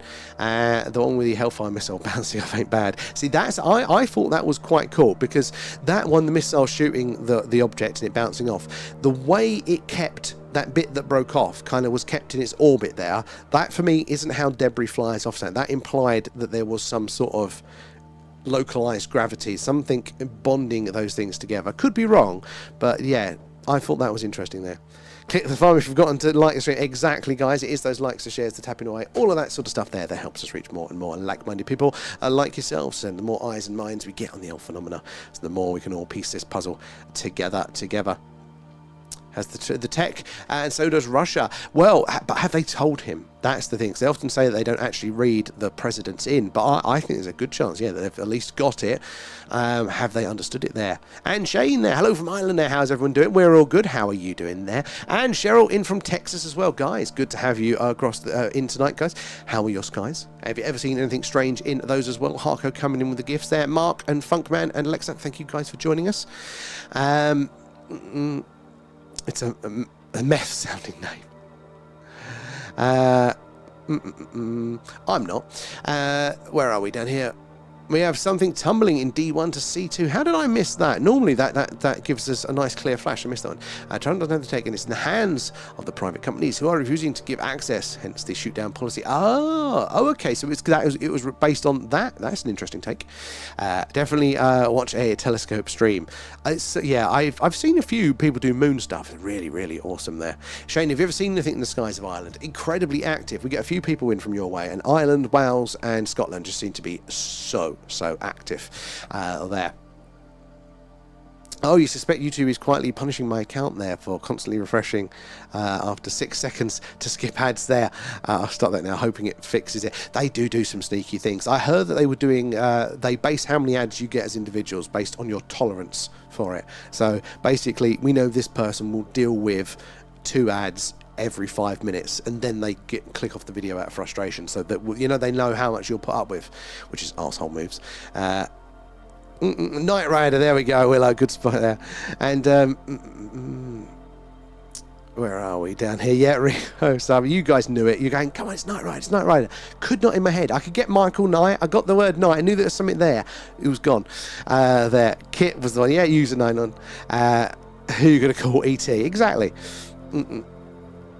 I'll catch you later, Lee, as well. Night Industries 2K. there, and it amplifies light by 100,000 times there. Great for UFO hunting there. And the P8079HP is a tube from the periscope. Oh, from the tank there. Look at it on YouTube, the honey. I will have a look at that. I'm not very technically competent, but the things that people do nowadays. So I've got the page open. That is insane.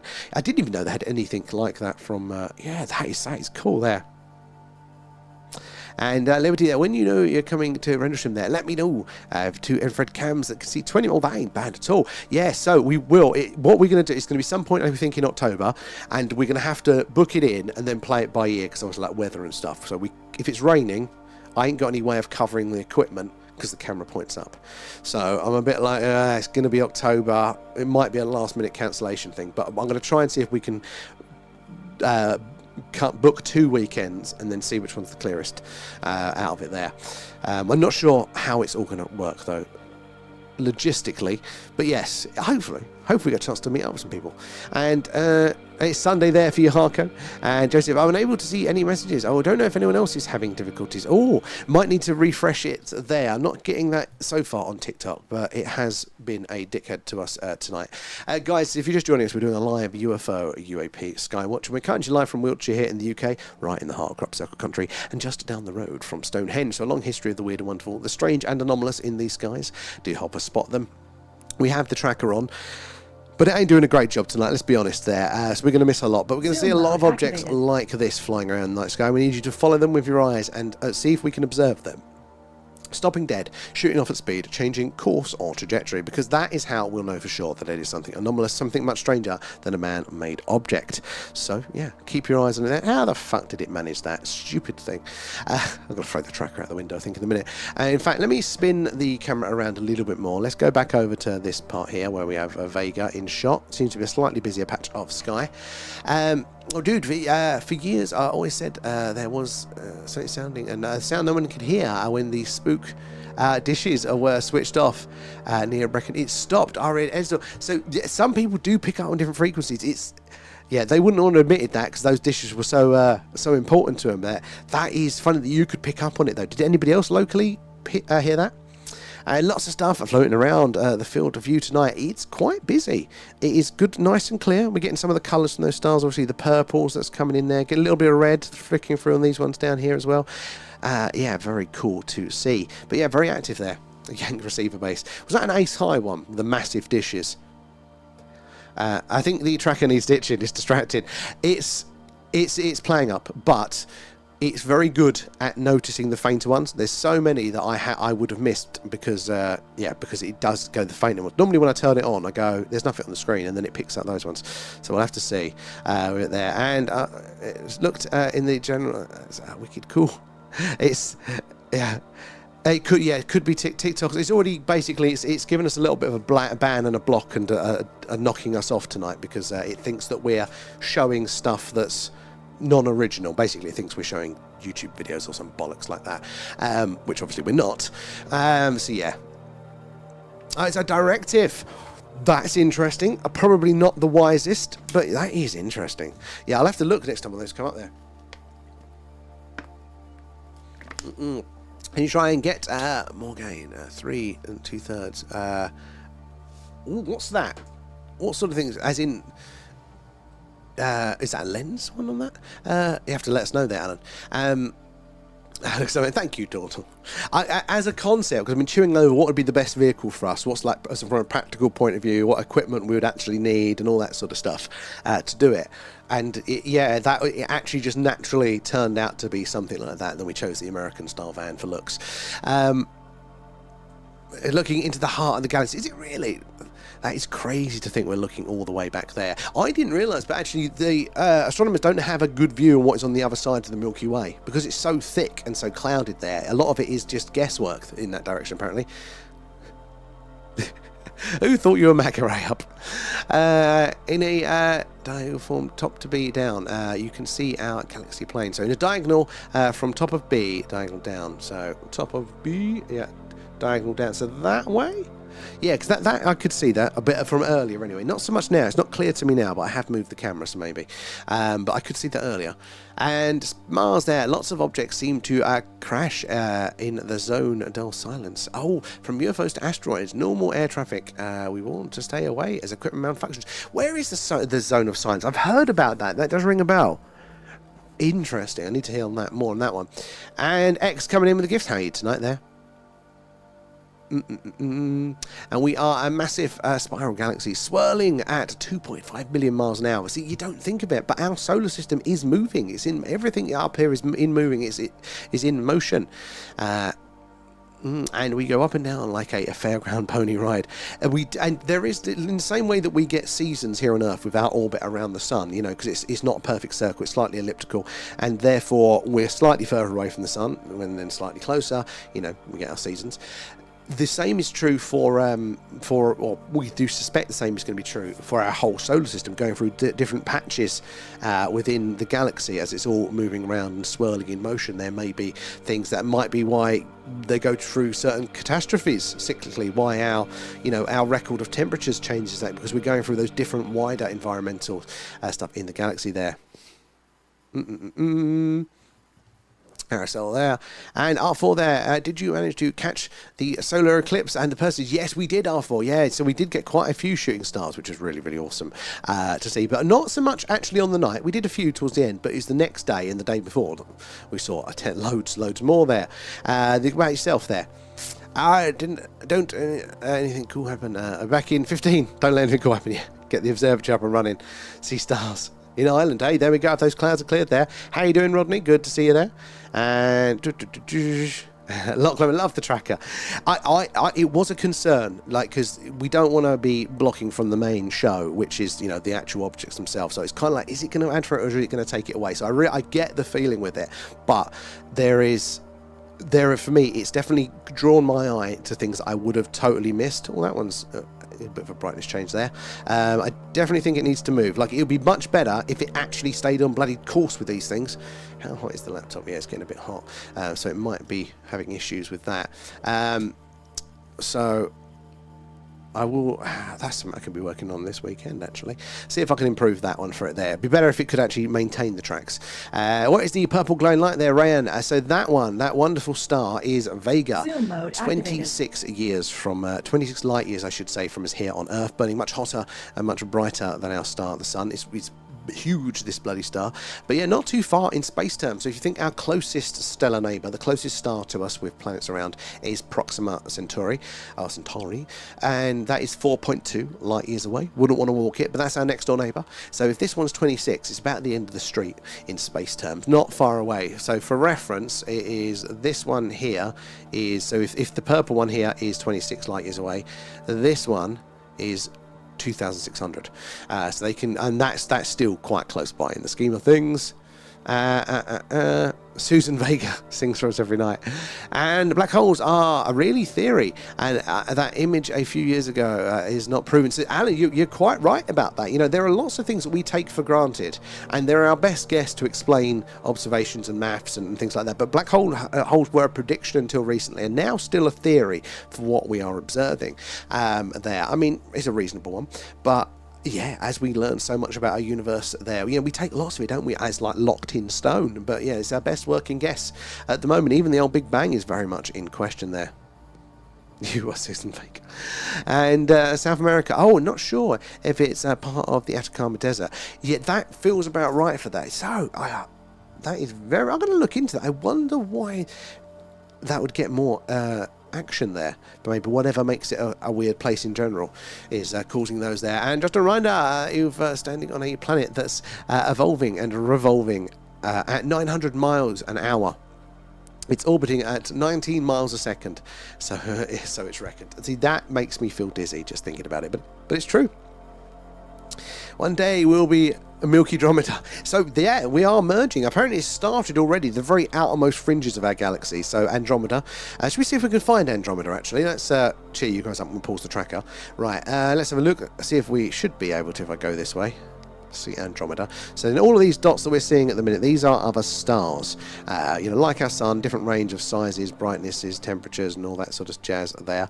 But there it is. But yeah, they're stars, like our sun, lots of planets around them, as far as we know. There you go, a little bit of a town now. This one, this smudged one here, looks like a star but smudged, a bit of a glow to it. This is Andromeda. It's a whole other galaxy there, with billions of stars and billions upon billions of planets around those as well, which is crazy to think. Yeah, and it's coming its way. We're on a collision course, our galaxy and that one. So it's looking, well, it could be dangerous. Actually, did I get... No, I did get it right. Yeah, that is Deneb. Sorry, yeah. So, but apparently the outermost fringes of our galaxies are starting to touch and blend. But yeah, we don't have to worry too much because it's going to be a long time. Yeah, and had a few slight glimpses of the eclipse with the sunglasses on. I couldn't get the eclipse glasses. I had the same thing, R4, and I kept forgetting though. I could go like that, but where it'd burn in your retinas, I could go, close my eyes, go, I can see that, see how far across it is now, and you go, crap, it's gone further. There. Just I need to fine tune the welcome post to set up. Gaming at Excellent X. Yes, I haven't actually been on yet, but I saw your Discord there. Exciting times. Andromeda Alpha, but saw the personalities great, quite a few nice ones. We had Kate did some really good clips for us, so we posted some of our best ones that we saw over that period. Thought Earth spun at 17,000. No idea. I know that the ISS is about 17,500 miles an hour. The flash. Was there a flash here? Oh yeah, look. Is that a moving object? Zoom mode activated. Oh, we got a flasher. Yeah, it is moving. We got a flasher. So whatever that object is, it is tumbling. And therefore, if I zoom out, you'll probably lose it as I zoom out, but fuck it. So it's around this area, I think. But yeah, so you see it's caught the light there like that. There you go. Right, it's there. Basically, it's no flash, no flash. So it's doing that as it's rotating there, flashing back to us. Now, man-made satellites can do that, but it's normally when they're at the end of their life. They are most of the time now designed to point one way. So if they're rotating, they're not doing the job they're intended for. Not hanging around to see it. Neither me, Rib. Be pretty old there. If we put £1 in crypto in 1,000,000 years, I'll rule the world. That was my logic for SpaceX. I thought if they're going to be the big super corporation in 10,000 years' time, I'll put a $5 in now and see how we get on there. Naomi Shooting Star. I totally didn't see that one. Good catch. Rib caught it as well. The Galaxy, a song by Monty. Boy, I can't even remember that one. Meteors C3, you caught that one. Good. How did I bloody miss those there? Can it track a distant asteroid? So, good question. In theory, it probably could, but the asteroids, the shooting stars we see on stream are like the ones entering our atmosphere. There are going to be the shooting stars. They're just too quick. But out there, in theory, yes, but likely no. They're just not going to reflect enough light back for us to see it with this lens, I don't think. Won't sleep in. There's Monzi. I have a future clause in my pension there. If I get frozen cryogenically, I'll get the interest of my puny Arnold Clark pension there, Alan. That's the bus coach company, Arnold Clark. Hey, that's a good idea, Get yourself frozen then. You'd be a billionaire by then. It reminds me of Red Dwarf and Lister's sausage taking over the planet there and his energy bill. From Southwest Energy or whatever it was there. M51 is kind of what it will look like. Oh, that's a good guide. Because we've already got parts of other galaxies. Is it Sagittarius was the cluster of stars that was thought to be a previous galaxy that's merged with the Milky Way, which might be responsible. That merger, a recent paper suggests that merger itself may be why our solar system is where we are in the spiral arms. Maybe why our star was formed in the first place, which is quite interesting there. No harm done. I'm like that. They're shooting C4 Amanda. Good spot. I totally missed those ads. Well, now as a not attached rules.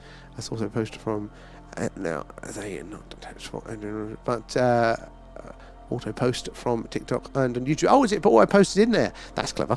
And when Francis Crick and partner discovered the double helix structure of the DNA strands and its complexity, he concluded that if the entire genome conformed to natural selection, it was older than the Earth. So spinning around Mars, he definitely did. So he felt it was quite likely that panspermia or even directed panspermia was at play. And again, you discovered the bloody double helix of the DNA. One of the most deserving Nobel Prize winners there. And yeah, that was his conclusion. Spent a long time trying to prove it as well. There just wasn't enough evidence at the time. But very interestingly, again, we're kind of looking at that again through the recent paper from scientists looking at evolution, just, from very simple to the more complex to where we are now, and basically just measured all the time they'd have expected for all of those steps to happen. And we are 2 billion years short for life to have developed from nothing on Earth.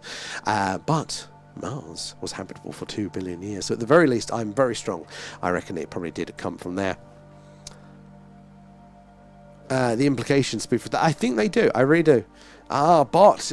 Clever way. We've got Alan doing Alan bot stuff. Mainly runs the movie club and gets it wrong, though. Fate and shooting star there, Rib. Good. Spot him. Sales card. What? Does it sell sales card? Oh, yes, it does. God, who am I thinking of? There must have been a coach company there. And Oscar, how are you there? Just been out with my telescope there, admiring M57 Ring Nebula. Did you get any good shots there? Drewski, how are you doing? Right.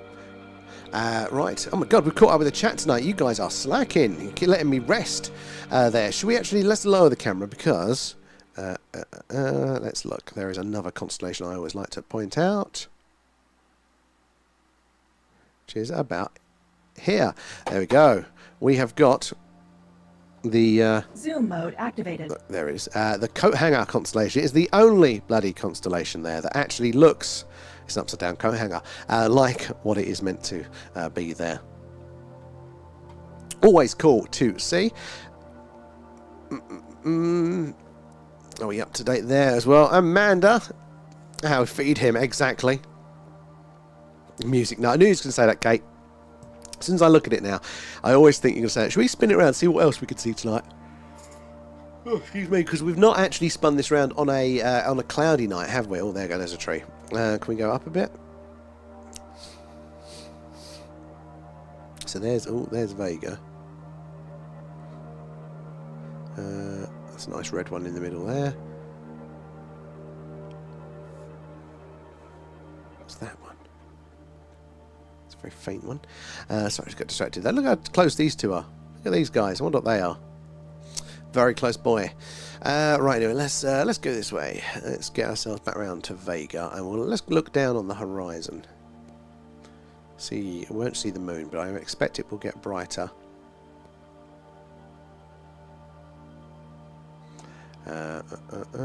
Lots of little ones travelling around, but let's go down.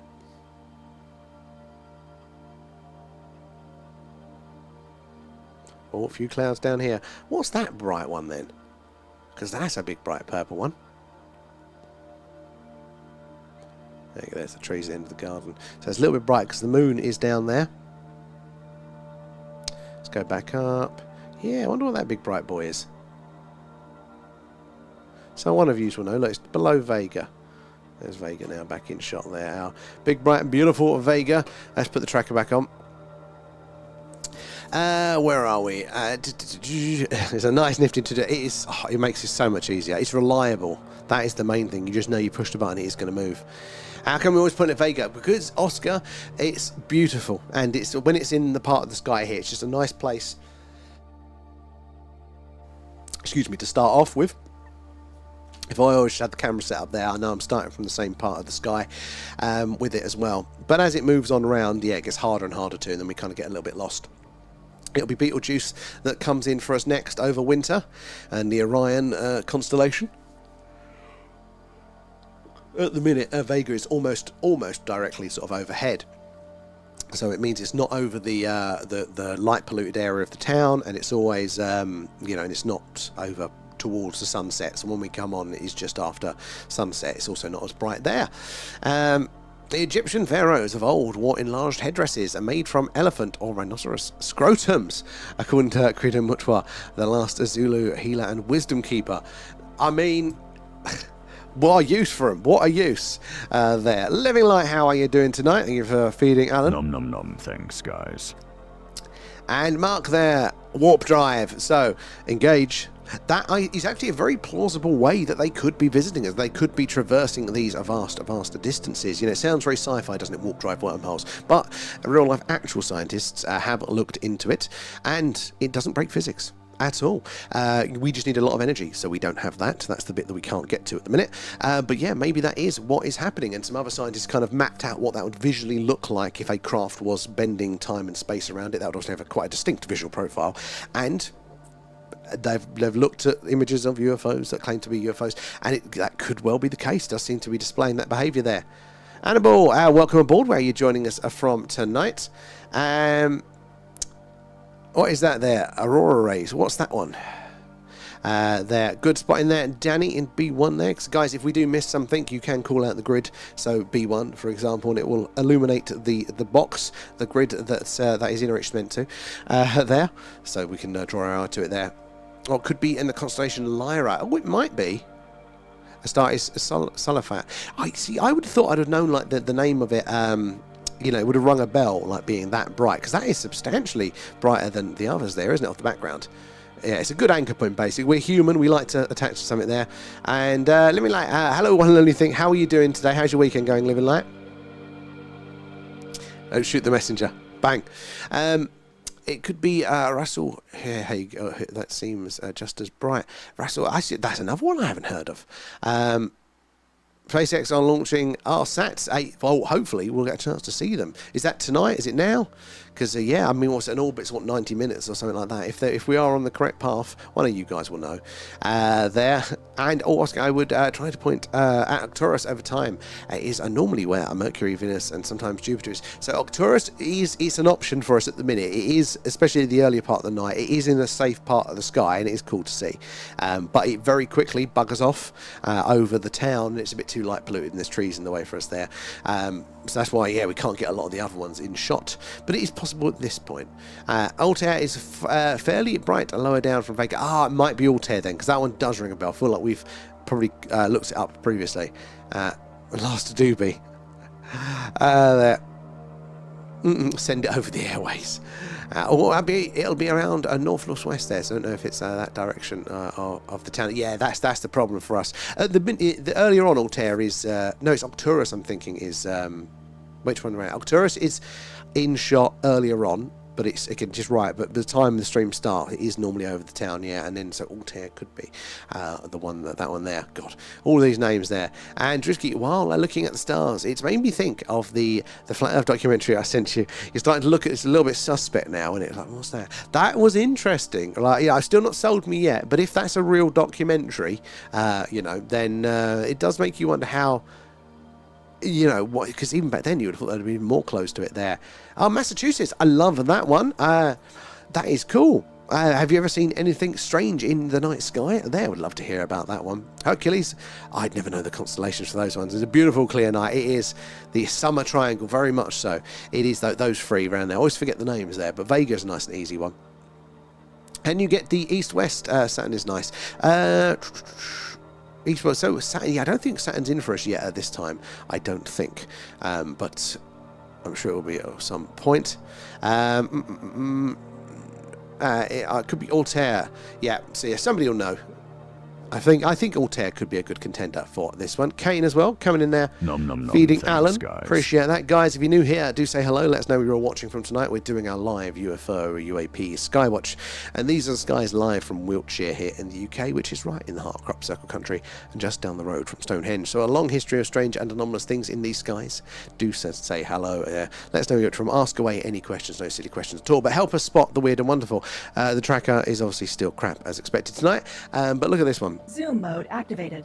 See, we're going to see lots of objects like this flying around up there. Most of them, sadly, are man-made satellites, but we don't know which ones. So you've got to monitor them. You've got to pay attention, and we're looking for them to stop dead, shoot off at speed, change their course or trajectory, because that will tell us for sure that they are something a little bit stranger. And you never know, it could be that last second hesitation before it goes off of the screen. So it's worth following as many of them as you can. Yeah, I reckon it's Altair. That rings too much of a bell there. Oh, southeast. Yeah, we can do southeast. That'll be that way, I think. Yeah, but we can do southeast. Always in the same position.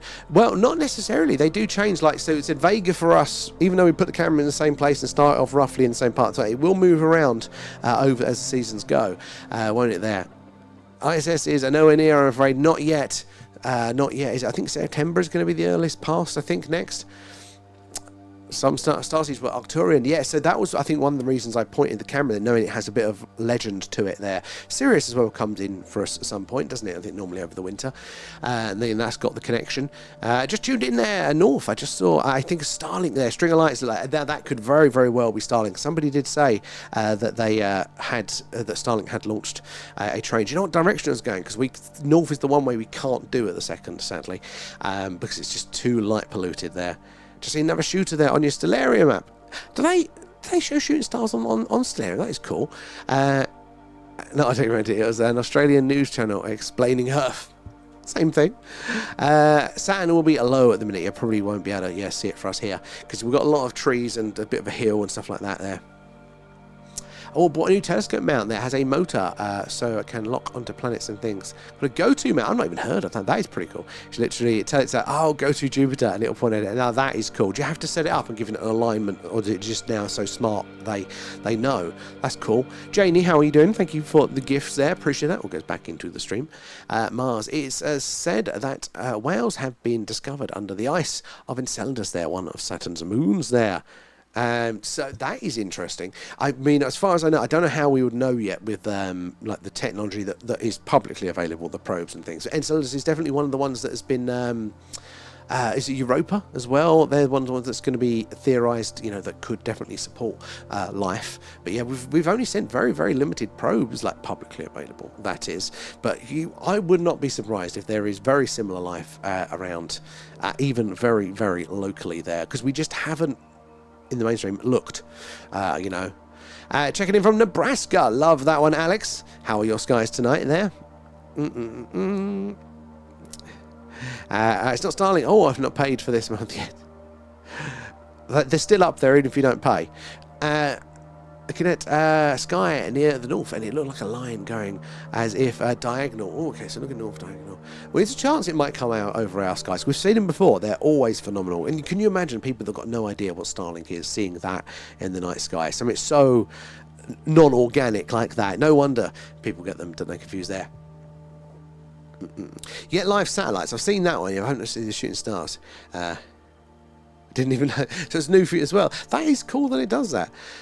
Just saw something there. Oh, Chris, excellent there. Party on our walking. Party out walking my dog there. So excited there. Properly weird. Oh, what was it, Chris? We want to hear more on that. Did you know the North Star is moving out of its area? Now, 2 billion years, there will be no North Star. Isn't it every few, 12,000 years or something that it changes with Vega? Somebody was saying on that. Yeah, everything does change over a long enough period up there, doesn't it? Yeah, but Wales and Scotland has things that have to travel north for. That is very true. Lots of activity up there. You can put comets on Stellaria, and that comets I can imagine they're far enough out. Yeah, I imagine that. The probe they crashed onto Saturn there detected a wow song. Okay, now that is interesting. I wonder how. Yeah, how it would pick it up from those distances as well, though. Because yeah, how would sound travel? In the vacuum of space. Interesting. I think we are going to be surprised. I think when we do properly get kit that can have a proper look in these places, I think we're going to be surprised by the level of complex life that has been local to us the whole damn time. We have 3 billion years of having no North Star, then again 5 billion. Vega being 5. Okay, that's a longer time scale than I thought, but that is interesting. God, that's how much longer is the Earth going to survive for, though? Have we got that amount of time? Well, want me to sing again there, X? I thought I saw a UFO. Then my rationale kicked in. VB, and look, it can be a good filter, but we've got to remember a lot of the time it's bias. That as well, like that, and so it doesn't necessarily tell us what the objective truth is. So if you find yourself going, that's probably a satellite, it's fine to do that, or but it's no more scientific than going, that's probably a UFO. The statistical odds are in your favour, but it isn't actually a scientific, it's not directly measuring the object. But I mean, the filter for us, because again, we see lots of things that aren't they just don't give us a lot of information, basically. So that there's not much we can say. So we've got no bloody examples on screen as I'm trying to do this, typical. But yeah, we all see things moving in straight lines up there. So we have to default to probably a man-made satellite up there. But if you do see that anomalous movement, if you see it stopping dead, shooting off at speed, changing course or trajectory, and you're confident that it is at those higher altitudes, then that is highly, highly strange. Dwarves still live under the mountains up in Scotland. What's your take on the current disclosure there? Any time frame? John, that's a really good question, and I have no idea. I can speculate around certain specifics, but I've not in my head got like a good, confident opinion on what might be going on with that. Like, definitely there's arguments that I think if I had to put money, I would lean on that they are disclosing, but only because they have to, and as little as possible. So I think that now we're so much more connected, like doing this stream, for example, that we can share ideas and what we've experienced, all this sort of stuff. I think they just can't contain it anymore. The mainstream, that there's nothing to see here, just doesn't hold up. Now, what it is that we're seeing, very much, I think, up for debate. But the fact that there's nothing to be seeing here, and it's all just mistaken identity, I think just doesn't work anymore. So I think they're giving us little bits, just to kind of pacify us, just to steady the ships there as well. So yeah, I think that's what they're doing. Now, I also think that they're going to have to give it to us all, just because we are so much more connected now. It's only like a matter of time. I just don't know how long that time frame is. What's your gut on it there? Moon aliens. Well, the moon is weird. The moon is weird there. And like I said, slow shooting stars are a visual effect there. Oh, they're not live. Satellites are live, though. There is a bit of a delay, which you'd expect with an app like that. But when we were matching them up, there was like a 9-10 second delay a lot of the time for those. And 26,000 years, Vega Polaris changed to become our pole star. Oh, that's what I was thinking of. Took longer than expected there. My teens are being really mean to... Oh, teenagers. Have you set Mitch on them yet? And Oscar, I am working on soon getting like US citizenship. Oh yes, yeah. So I can finally work for the NASA. Now that would be cool, Oscar. Because they're definitely a dream job. Well, best of luck with that. How did your exams go? Have you heard back on those ones yet? 22nd of August, a very special anniversary. On this day in 1971, Michael Allen Bennington, Charles Darren, Eric Finley, George Harold Ian breathed. I saw 24/26 stars. It looked like all in a row, neatly spaced, but not exact. Slowly moved from about half out of the sky to nearly above me, and took nearly 2 minutes, and then slowly it faded out. Oh, are they like close in a line like that? That might have been the Starlink train. It's always phenomenal to see. It's absolutely awesome. There, 25 stars in Romeo. What is that? Looking for the North Star. That might have been the Starlink fresh link there. Somebody else said there was a launch there. They can't do them live there. Yeah. I went to school with Amanda White from 1971. And a starboat. It's my eyes. Sorry, guys. Hold on. There we go. It's cool how when we see those satellites, the data from you is probably also going to them. Well, we haven't got it yet, but we are about to get a Starlink dish. So it's funny that, again, the majority of these objects that we're seeing that are going to be man-made satellites, just take this one, for example. As far as we know, that's just a man-made satellite, unless it's travelling in a straight course and trajectory. And statistically, most likely going to be Starlink. They're the most of the ones that are up there, the ground to space satellite internet. But that is what we're going to be using for our on locations. We haven't bought the dish yet, but when we do the on locations out and about, we will be connecting via the very satellites that we see passing over. We'll probably see the exact same ones that we're using at that time as well. Camera's going to be pointing up to the same patch, which is pretty cool to think. We saw a cracking Starlink train on this stream. Oh my god, that one that came across, and that was so many. Like, we've seen them before that are long, but that one I literally got bored by the end of it, and I hate to say it, I was like, come on. It went on for bloody ages there. Price of Canada's liquor is going up. My God, stock up. I've never seen anything like it there. And my dog was growling and really there, and it wasn't normal, I'm telling you now. So yeah, it was definitely not. It's a very new thing really in the last few years there, but it's amazing that your dog picked up on it as well. That is a phenomenal. Love that. If they were countries, it would be a war. Well, yes. Bottom money there. Something. I can't think of his surname. Oh, you're having a chat there. Living Light. Oh, D2 to D3 at 23:37. Where are we now? Then 40. So 3 minutes ago there. I must admit, we are thinking of going with a Starlink. So much Starlink there, so much cheaper. Really? So, I mean, it looks pricey. I think the unlimited is probably very good or more reasonable. I've considered it because our internet is always throwing a bit of a sulk, but we're on the promise of actual fibre pretty soon, so hopefully that will sort out the issues we've got. But for when we're doing on location, yeah, when we can be out in the wilderness and stuff. Ironically, when we do the local location ones, and we're up the hill, you know, right on the edge of Salisbury Plain, I get a better phone signal there than I do here at home. Better internet speeds as well. But yeah, if we're going anywhere else, you know, we want to do Stone Henge, Skywatch, we can do the Rendlesham Forest one, obviously the Scottish ones, then yeah, we need to be able to connect consistently. So that's when Starlink's going to really come into its own there. But it'll also allow us to do the USO hunting. Now, I have no idea even where we would start to hire a boat and to do that, but maybe a one-off special stream we'll go out to sea, and that will allow us to do that too. See Marley there.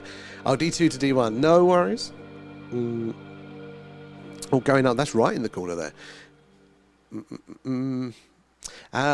Oh no, it's GCSEs next year. Those were all my. Oh, it's your mocks there. Look, it's 5 in the physics and 4 in maths. God, that is proper big brain there doing physics at that level. Well done. Did they go all right though? Well, where is abolished there is Free Eye Atlas. So, well out of our solar system now. Yeah, well, it's definitely in the outer solar system at the very least. So it's quite far away. So yeah, not going to be much data coming from it now. There's a middle ground. So very close by we can see things, and very far away we can see very far away big things. But there's just this middle ground. There's not enough light out there for our equipment to sense it particularly well. So the further out it gets into this middle ground there, until then it gets billions of light years away, which we'd never see, then yeah, we can't see those smaller objects. So still, it was an interesting object there. I still find though, like, I understand the interest around Free Eye Atlas, but for me it still did things that looked pretty organic. It did some strange things, but it still did some organic things.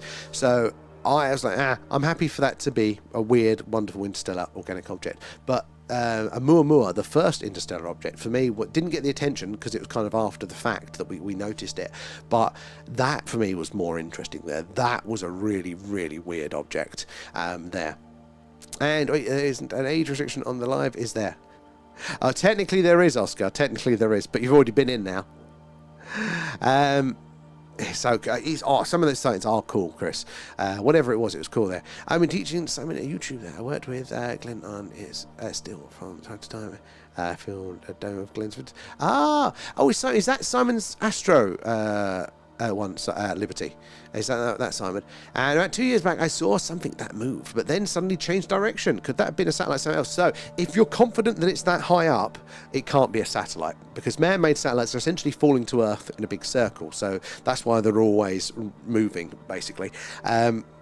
They can't just sit still. They can't speed up, slow down, change course or trajectory. Not in a noticeable sense. They can make ever so slight adjustments, but they're very, very subtle. You've got to work with that falling motion. So if you make a slight adjustment as you fall, that becomes a big one. So you're working with, those things as it's going there. So if you're confident they're that high up and it's not like drone level, essentially the higher up it goes, the more limited the movement range. So like think of like the really high altitude, like the spy planes that we had, the very fast, very high altitude ones. So I think it's the Blackbird, that its turning circle, because it was so high up and so fast, was so large it couldn't turn within inside the state of Tennessee, I think. Like it was so big it needed more than a state on the ground, to do a full turn. So the higher up you go, the harder it is to turn quickly. So if you're seeing dynamic dancing around movement, as long as you're confident it's not a drone level that's quite close by to you, then even helicopters can't move as precisely as that. And the higher up you get, yeah, it becomes weirder and weirder.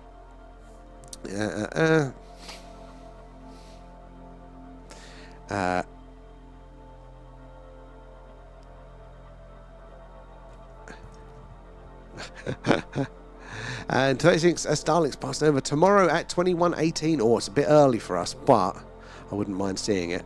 Satellites can't change direction. Yeah, it's not like that. And Annabelle there as well. Yeah, a while back, quite some time ago, I was looking up at the space station, and it's cut off the message off there. Oh, sorry, you might have to put the other part, but I want to hear more of that. And Buffy, we upgraded to Fiverr and Sky Super Hub last year, and it's worse than the standard hub. Oh my god, we used to have, and now we use extenders. That is crap. That is not good to hear. So we had in Essex, we had fibre, and for first place, it was brilliant. It was so good, so fast, and nothing ever lagged. The second place, which was like the street over that we moved, not far at all, and we transferred the same bit. Shit, absolute shit. The consistency between the two is crap, but our speeds here are not great at all, so I'm hoping there'll be a nice improvement. I can't really afford to run Starlink permanently. This might be all right for the actual on locations occasionally. Infinite world, infinite lives. It's one of the theories that's going on out there. I don't know, 25 years, but more into the planes now. What do you...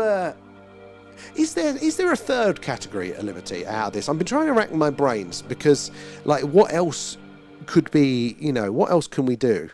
Like these sorts of live stream stuff. I'm thinking of like during the day stuff. I want another string to my bow. And you guys have got the planes down really, really well. Is there something else? Is there an unloved category we could do during the day?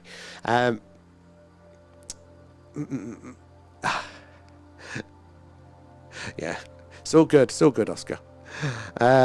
Just don't copy any swearing that I do. The TR-3B, so the proposed reverse engineered triangular craft from the Americans.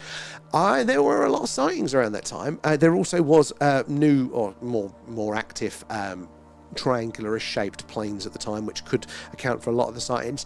I do feel quite warmly to the TR-3B. We may have seen it once ourselves on the stream. This time last year, we saw a triangle formation of dots that, as they moved across the sky, appeared to be blocking out the stars behind it, so implying it's a solid triangular-shaped object. Only the once, though.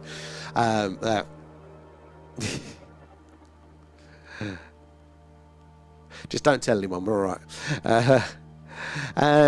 Put it in the Discord. Awesome, Liberty. And oh yeah, you did, didn't the TR3? But yeah, you got some bloody cracking footage. That I keep forgetting about that. The problem with Discord, where it's the rolling message chat, it's easier for the higher ones to get lost there. But I think you can convert some channels now into more forum-like and post-based, and I think I might want to do that so it's easier to access it all there. And John there, Black Knight was interesting. And what was the story on that there? Only part. So the Black Knight is the idea. It is this satellite that could be alien. It could be a pre-existing Earth-based culture that put a satellite up there that's in orbit. So an anomalous satellite, we don't know where it come from, who put it there, orbiting Earth. There were some images going around a while ago that showed a shuttle mission with this weird shape in the background. Officially, NASA said those images, it was a blanket that they lost and kind of floated out into space and looked weird. But even if that is true for that one there, the idea that a civilization could have put a probe in or around Earth to monitor us, or a pre-existing civilization, is very plausible. In fact, quite likely, and there are other indications for it. So not only are there lots of things in orbit that we don't know what they are or where they've come from, and they're tracked by Space Force now, but they've always been classified. They're called uncorrelated targets. But there's also weird phenomena in radio. They're called long delay echoes, and these are basically when the old radio operators go, "This is Gary. Anybody else out there tonight? What's it going on? This is Gary 251. Over and out." And then what will happen is about 7 seconds later, they'll hear their message back, hence the echo part. "This is Gary here," playing back to themselves, so the echo.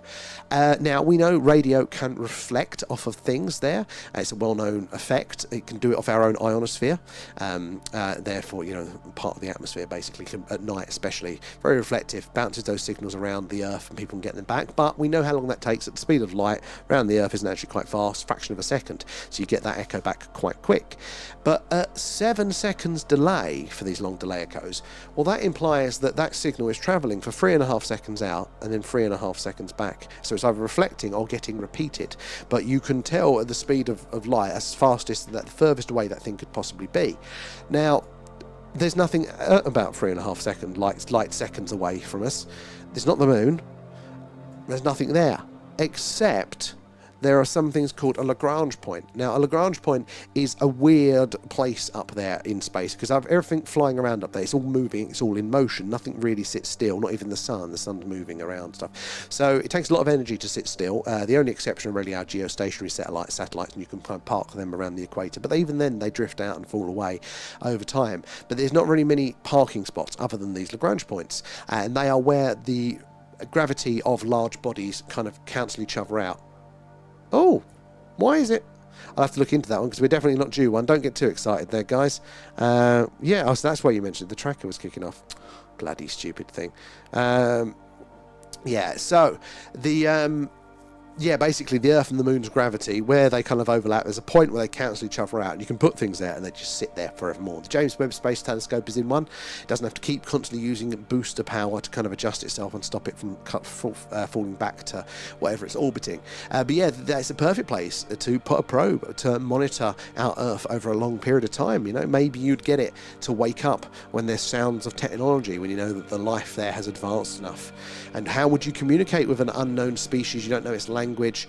You'd mimic it. You'd return that signal. It's what we expected to do to other planets. You know, we'd mimic it back. It's how we interact with animals at the zoo. If you go to the monkeys in the cages, you start mimicking their behaviour.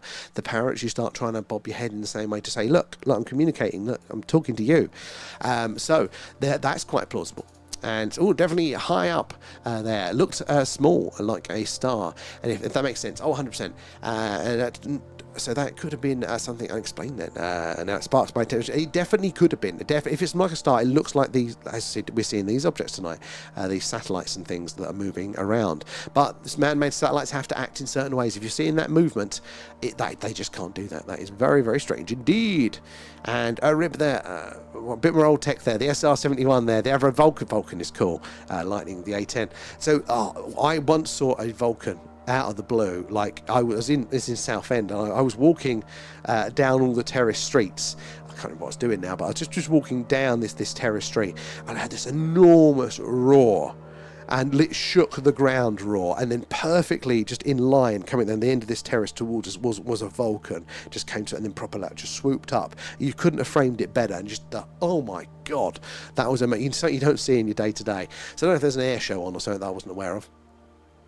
Oh, I saw one of those huge meteorites, the grey and black ones, with all the... Oh, I see, the grey and black, I haven't seen those ones. That is pretty awesome. F-22, I'm sure, killed.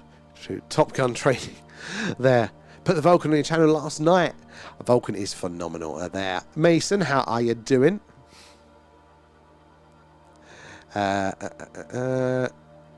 Vulcan sounds like a Wookiee. He just shook everything there. Oh, the little bits are tumbling around up there. That is interesting, because no, I don't think I've seen one like that. Excellent. Yeah, I can't think of what the ideas could be. You know, what else could you monitor live? Because I quite like the idea of that.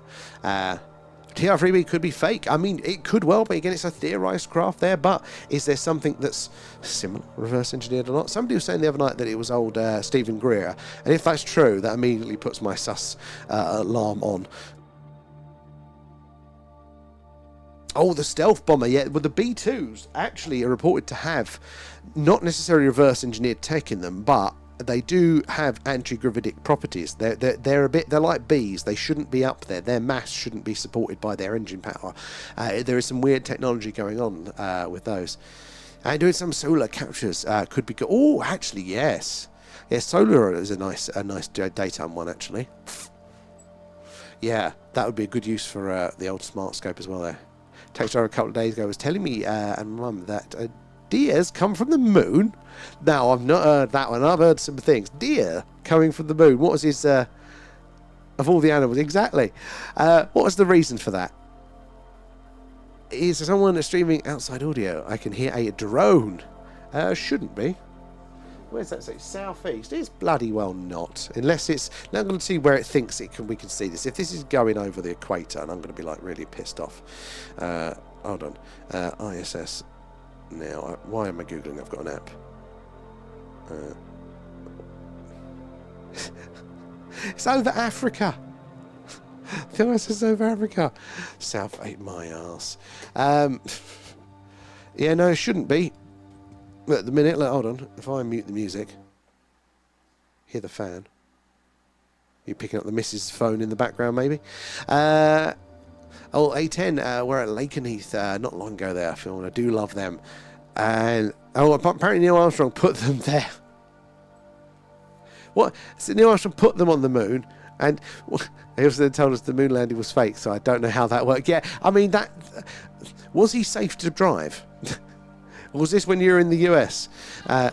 Yeah, the missus watches saying there. STS-88 photographed the Black Knight satellite. Yes, that's that infamous image, isn't it, there, that they claimed was a blanket. And I have no idea. But there are stuff up there, and lots of stuff that we don't know what it is or where it's come from there. Oh, Mason's house, how are we doing there tonight? Whenever something weird happens to me and my mum, it's the deers. What is it? What is the space worms? So what was the other one? We've got one like that, Kate, haven't we? On the stream. We'll blame it on them. I could watch air traffic controllers do funny dances whilst guiding fighter jets for hours there. That's how we should welcome UFOs. What would our dance be? Like do the Macarena, but with the sticks. The green ones as well, because it all has to be green themed. Like that.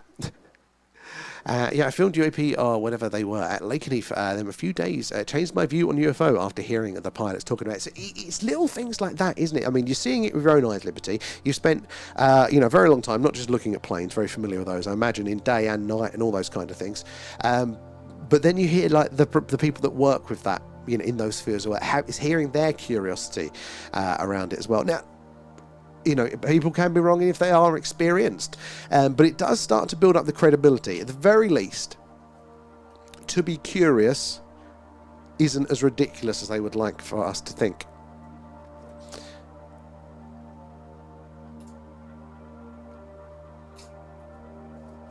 Oh, the echo effect at SWR. It was happening to all members in the HQ in real time and completely freaked out all the members present.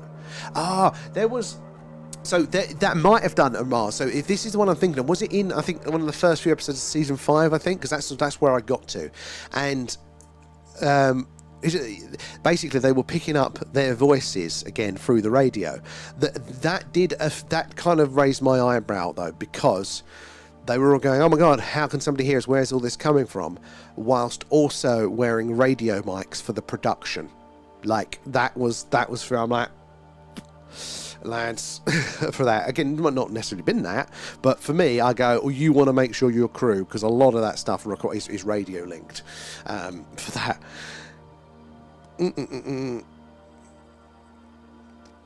And Emilio, how are you there? I still have not rolled the Adobe. You're slacking there, Alan, are there? And the A10 goes right down to London. Does it really? Am I thinking the A10, is that the Warthogs? Apparently NASA wants to put a time capsule in one of those points. Now, that is a good idea. That is, somebody was also saying it wasn't quite a Lagrange point, but it was definitely like a really, really out there orbit that lasts for 10,000 years. So one of the suggestions was to kind of just push the ISS far enough up to it and just put it in a holding pattern. Maybe we might want it later on rather than re-enter it. That could only be reopened by an actual person and not a signal. Now, that would be cool. But also like a digital version. You could just like connect to it if you had the kit and like, download, not upload, but you could download a little like a handful of videos there. Because that's where I got the thought from of the Warthogs. I don't know why I think they're the same thing. Was it the gnomes? Forgot about the gnomes. Yeah, we're going to be seeing a lot of those, possibly. The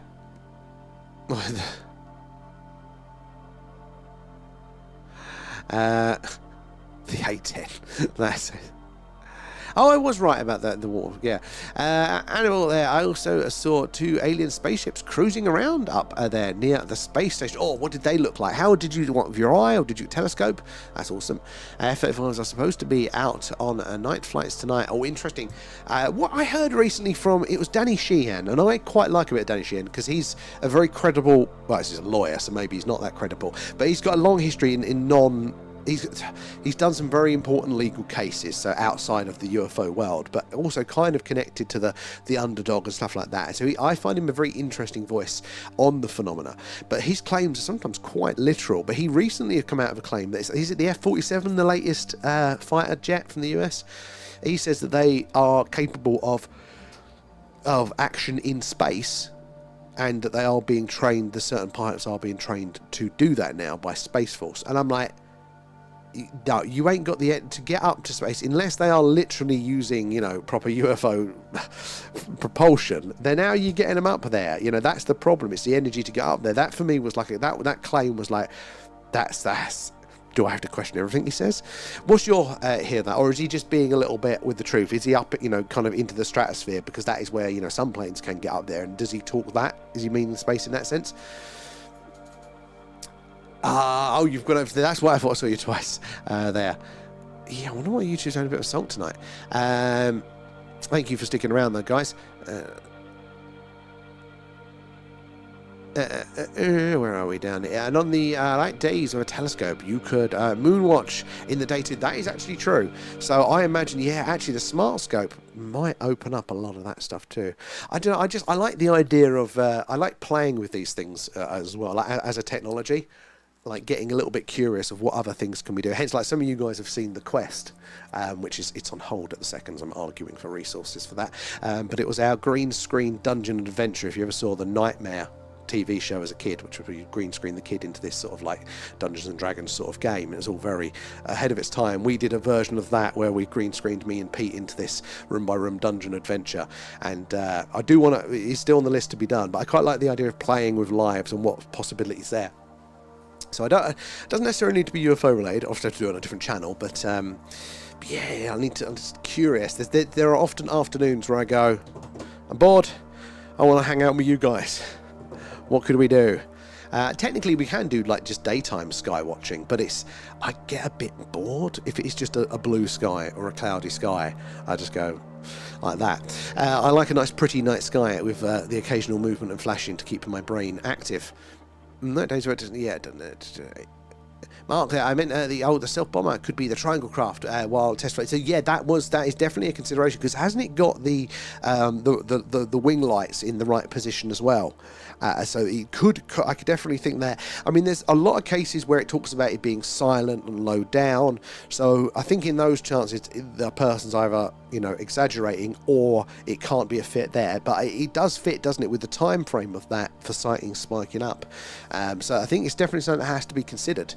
Apparently whales and dolphins are not from this planet. I think old, what is it, octopus, things like that, mushrooms, fungus, viruses, these are all things that are kind of very, very different from us there. I've heard the dolphin ones, but whales, yeah, the thing is, this is why I wish I knew more on the scientific front there, because like genealogists and stuff like that, or the people that look at the genetics trees of these things, they do say, oh, we're all linked, we're all created, we know this version went to this version and it came out of the seed, and I want to know, how confident are you in that? How much room is there? Because a lot of the time we have our best working theories, but it's based on like you found one or two toenails and now you're extrapolating the rest. So it's like, I kind of want to check they're working out on those sorts of things. Is there a bit more room for play? Does it have to have all been here on Earth, or could we be universally linked throughout the galaxy? You know, could life be connected in those sorts of ways? There, UK, Africa, same thing. With the hate we've been having. To say the ice says, well, no, that's why you were telling me it was, you and Lethal were saying. So no idea why that one's flashed up tonight. There's always a bug. In fact, let me just jump on that on my to-do list of things.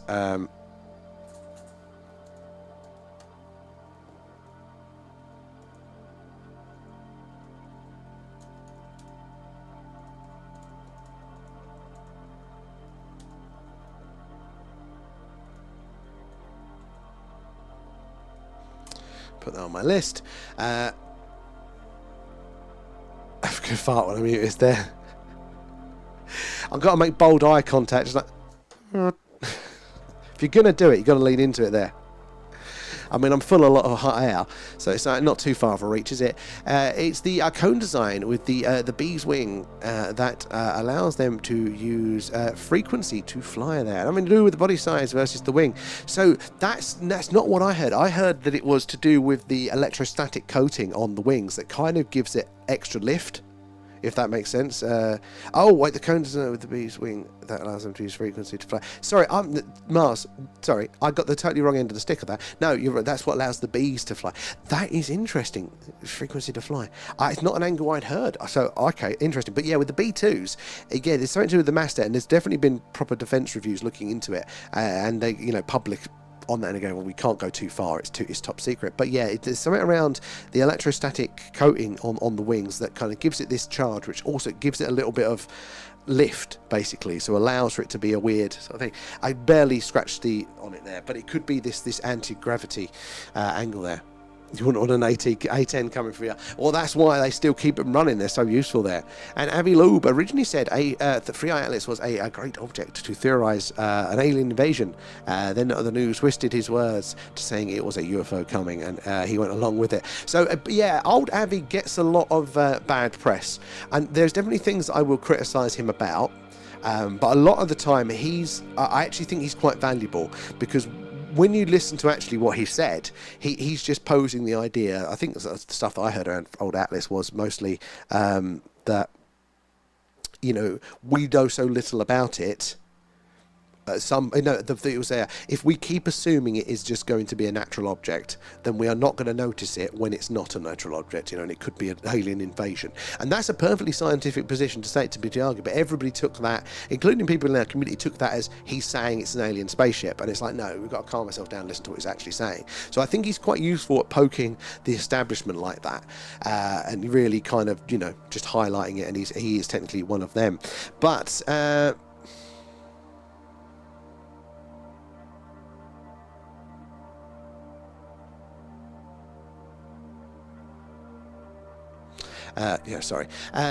but yeah, he has done a few things recently that you're thinking, okay, now it's not necessarily just getting your miscommunicated. You do sound like you're actually being a little bit of a sod. TikTok's acting weird. Oh, it's already blocked us a few times there. Or submariners are specialists in sneaking up on the Ohio class. They're coming out of a lot of stories now, aren't they? And it's all in the video recording in my cellular phone there, believe it or not. And if you post them, tag us in it. We'd love to see those videos. But if you use Discord, you're more than welcome. Link in the bio to join our little community. We've got a personal experiences section there, which is a great place to post those videos and a little account about it. That way, even if people aren't in on the stream tonight, they'll get to see it there. So definitely, if you are up for that, post it in there. I know we'd love to see them all there. That goes for everybody else as well. I mean, we have the Coin Owl. We have Othman, and we have Space Words. Oh, Mothman, yes. I forgot about the Coin Owl. Pete and his Coin Owl. Listen to the stream with the A10s coming in at night. They sound so cool. You know what? I don't even know what an A10 sounds like. I know what the gun sounds like. This is also a highway in Germany with no speed limit on long stretches. Fun fact. Well, the funny is you're saying that, Living Light. The reason A10 stick in my head is because they were based at Bentwaters when it was a US airbase, which is the time that it had the actual Rendlesham Forest incident. That is one of the two air bases that was. So Rendlesham Forest is in between two air bases. Woodbridge and Bentwaters base, and yeah, the two US Air Force bases at the time during the Cold War, and they were, I think both were A10 bases, were they?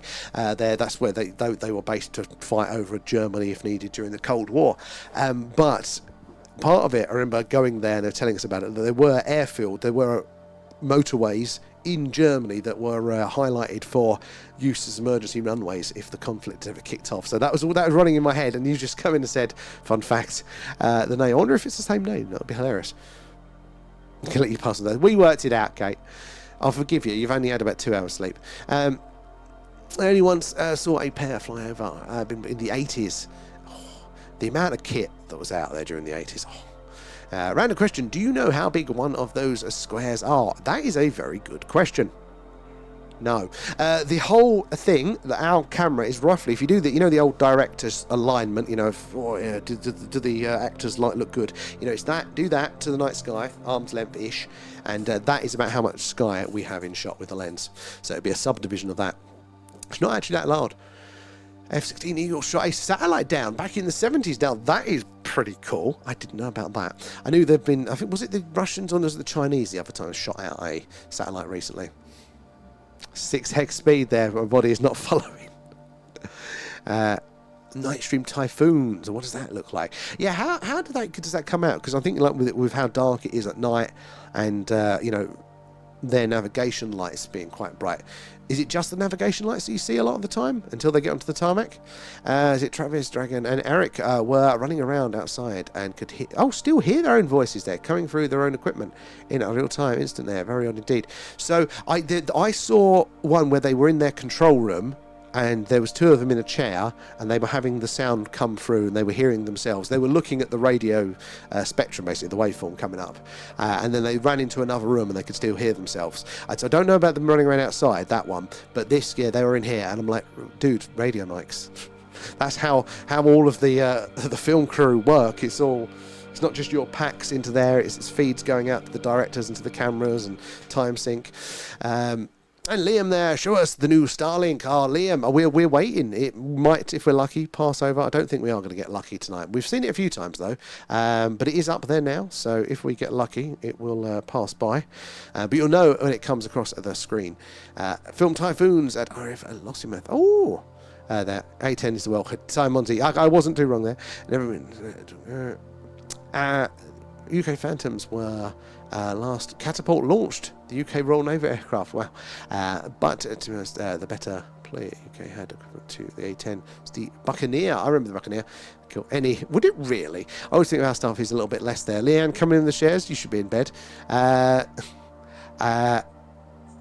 past survival mode. Survival mode is standard. It's feral mode. Leanne coming in the gifts as well. You should be asleep. To Lakenheath. I've got to do it at some point. I've got to do it. So yeah, you wait until we're driving, Liberty.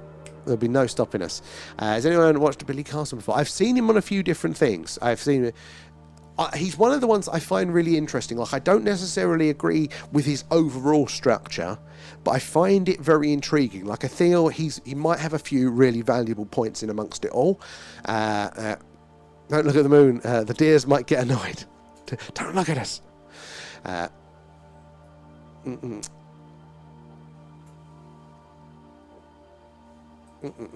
saw a video of the A10 Warhawk used against the ISIS, and it left a gathering of their blasted. It's such a good one. It's what it's still using. How long? One of those facts talking about planes. Is it the B-52? Like, by the time it actually gets retired, won't it be like the airframes of those will be like 100 years old for some of them? It's insane. Or at least the design of it. Scotland had all that. It does now, doesn't it?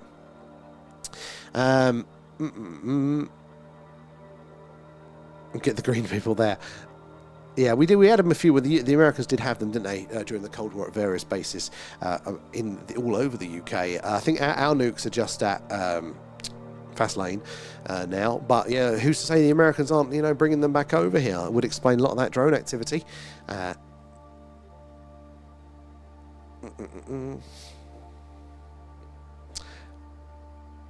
Interesting. Down to Edinburgh.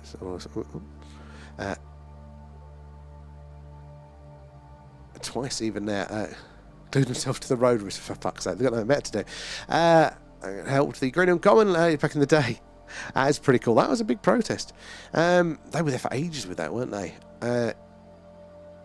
Is the dolphin thing just a Douglas Adams reference, or did it come from somewhere else first?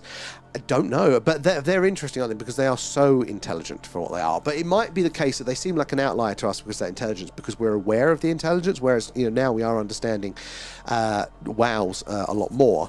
And think and other animals there, we're recognising the different forms of intelligence. We're like, it's all bloody intelligent. Do you want to hear something sad about whales? I'm going to spoil all of your days, guys.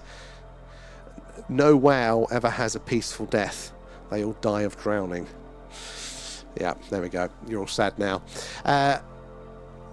Oh, there are things that are fun to learn about. Genotypes and phenotypes. I've scratched the surface with those sort of things, but I am not smart enough to fully grasp it. But it is fascinating. It's like I really, really want to, but I just can't keep up. Can I catch you later there, Masons? Mushrooms are pretty closely related to us. I think it's like bananas, don't we share like the 93% of the DNA or something there? But they're related, but it's like, are they measuring it in the right sort of ways? You're still... Where is it? The real dirty nukes were and never stored there. 6% DNA of a banana. It's crazy, isn't it? All of that. Yeah, that's my thing with it, Liberty. Yeah, it's the, like, it's not a nice thing, but just because we don't have them doesn't stop it from other people. If the womb dolphin actually has feet, then that turns into fins. Also has 2 nostrils. Oh, that's a good point with it as well. Yeah, so I mean, a lot of these things have evolved or de-evolved back down to things over the time. Apparently we have teeth because of fish. Runs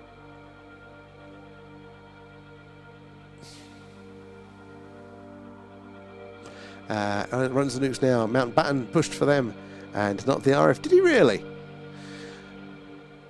I just thought it was just us being cheap. A few years ago, coming home from the races, I saw a 9-inch shadow, a looking figure in the middle of a dirt road there. Pointed it out to my daughter, and she could not see it. She did see parting grass. Oh. So a 9-inch shadow looking figure. So, as in quite small. And then the parting grass. So, that's cool. And then the figure left the road and into the grass. Okay, I want to hear more on that one. What do you think that was then? A lot of DNA seems to be responsible for just a basic cellular function.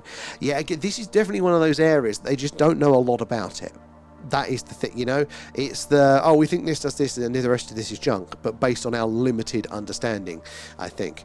I need to... I'll catch you later there, Ayup.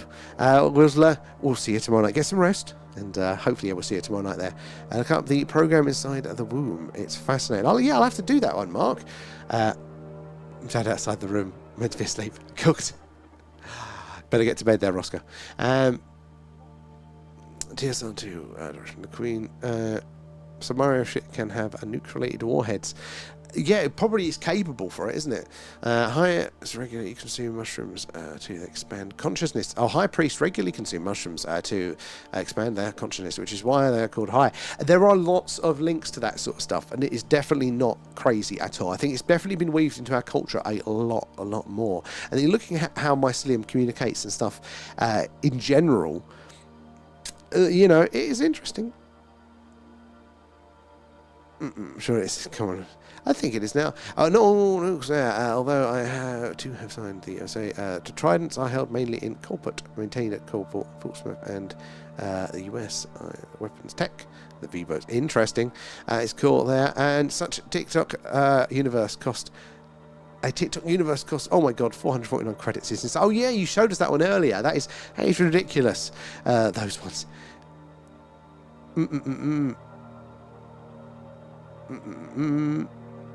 Yeah. That's right. Yeah, no, you've mentioned your submarine experience before, Gio. Is there any hoodies in stock? Amanda, they're waiting. We're gonna do it for probably the rolling on of winter. Only they're ready, but I haven't tested them, so I need to make sure I order one myself. But they're bloody expensive because they're hoodies. No, not ridiculously, but more than I had. So I just need to make sure I order a sample to make sure it's actually good enough to sell. So we should have that and maybe some other hat designs as well ready for the winter coming up. But yeah, I will jump on those. Good call.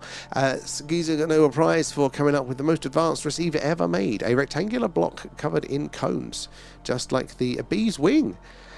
It pins the designs and comment. You know what? I did not know that. The frequency thing is very interesting. Yeah,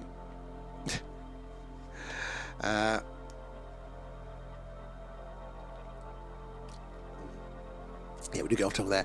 Telling me, never watched my night streams with it. I've seen clips. I've seen the clips of them. but I can't remember the details. Like, I'm remembering your TR3B one now. Problem is, I see so much now, I can't remember which is specific for that. So when it goes in or not. Just think somewhere out there, in a galaxy far, far away, Luke, Han and Leia are fighting an empire. I think, actually, Ollie, it's this one here, right? Zoom mode activated. If you look in there, and you can just about see, look, that's the Death Star, just about there. If you go on, that's that's Chewie. Where are we? Down here as well. Have you spotted Skinwalker Ranch satellite? Yeah.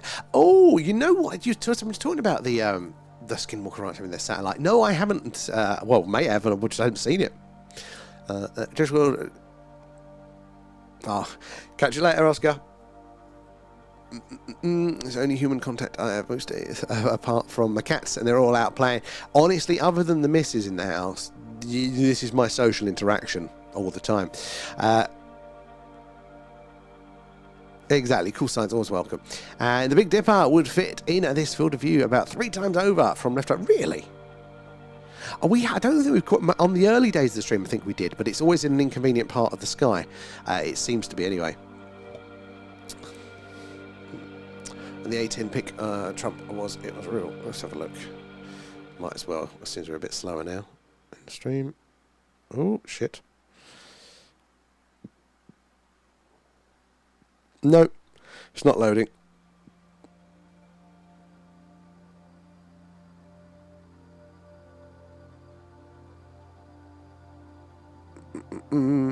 Oh wow! That is a cracking shot. Is that technically Air Force One because he's the president's on it? That is with that sky. That is amazing there. Are you photos like doing still photography at the same? Oh, are these shots actually from the video? Because they're cracking if that's video as well. Stu, there. Is this what's this one? Just posted in here. Oh, is that in the clouds? Ooh, it does seem to be a square pattern, doesn't it? Hold on, what's the other shot? Yeah. Somebody was sending us square clouds actually the other day, like proper square. I've never seen anything like that before. Daffy Down. Oh yeah, I forgot I told you that one. Yeah, I can tell you the details why. Yeah, they get too tired to come up for air. It's very sad. Don't work for. I mean, company. Oh, I don't know that one. Stark. 3 people's better than no people. What's this for? Flash. Oh, see one just gone out of sight. Good spotting, Amanda. And the moon apparently came from a star called Charter in the Ursa Major constellation about 12,000 years ago as an extinct former habitat. I've heard lots of interesting things around the theory because the moon is weird, guys. The moon is absolutely weird. Definitely, I think, still possible to be an organic object, but there are a lot of questions to answer. It's just crazy. So love the moon, all of that sort of stuff there. There was something the other day I had a thought. There is the way, not necessarily in the geologic record. There is something that we get that you could confirm something like that. What was it? Bollocks. It was a going to bed thought. So it entered my head and went, aha, and then totally forgot it. That led me to get away to war quickly. In 91 there. Really wish I hadn't. Yeah, I'm not surprised. Oh, what are these moon shots coming in there, Kane? Oh, that is a good shot. It's something about seeing the moon up close. Seeing all of the craters and the that is very cool. 10 points. C1, good spot in Harker. Discovered the armed forces only really takes in psychopaths. Lord Mountbatten didn't like the RAF having a blue steel, so he pushed for the Navy to have a try. And then they just cut off the RAF to save money then. At least you're not... ever seen CR3B? Penguins? Possibly. There was once, about this time last year, I said we had the 3 dots come over, perfect triangle formation that maintained, and we've seen that before, and there is a satellite constellation up there that does that, but as it moved over this time, all of the stars behind it appeared to go out. Again, it was a slightly lower quality at the time, so it's not as clear as it is now to see, but at the time it did look like it was blocking out the stars, so we may well have.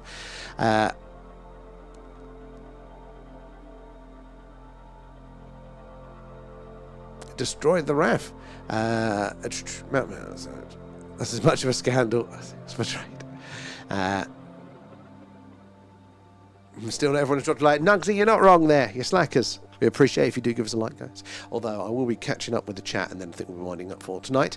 The TSR-2 was so far advanced than the American. It was at the time. They made us stop building it, didn't they, for that one there? Ah, Barrett, I was wondering where you were. How are you doing? Did you see the new propulsion system NASA has designed that needs no fuel? Oh, I haven't. Oh, no, that is the...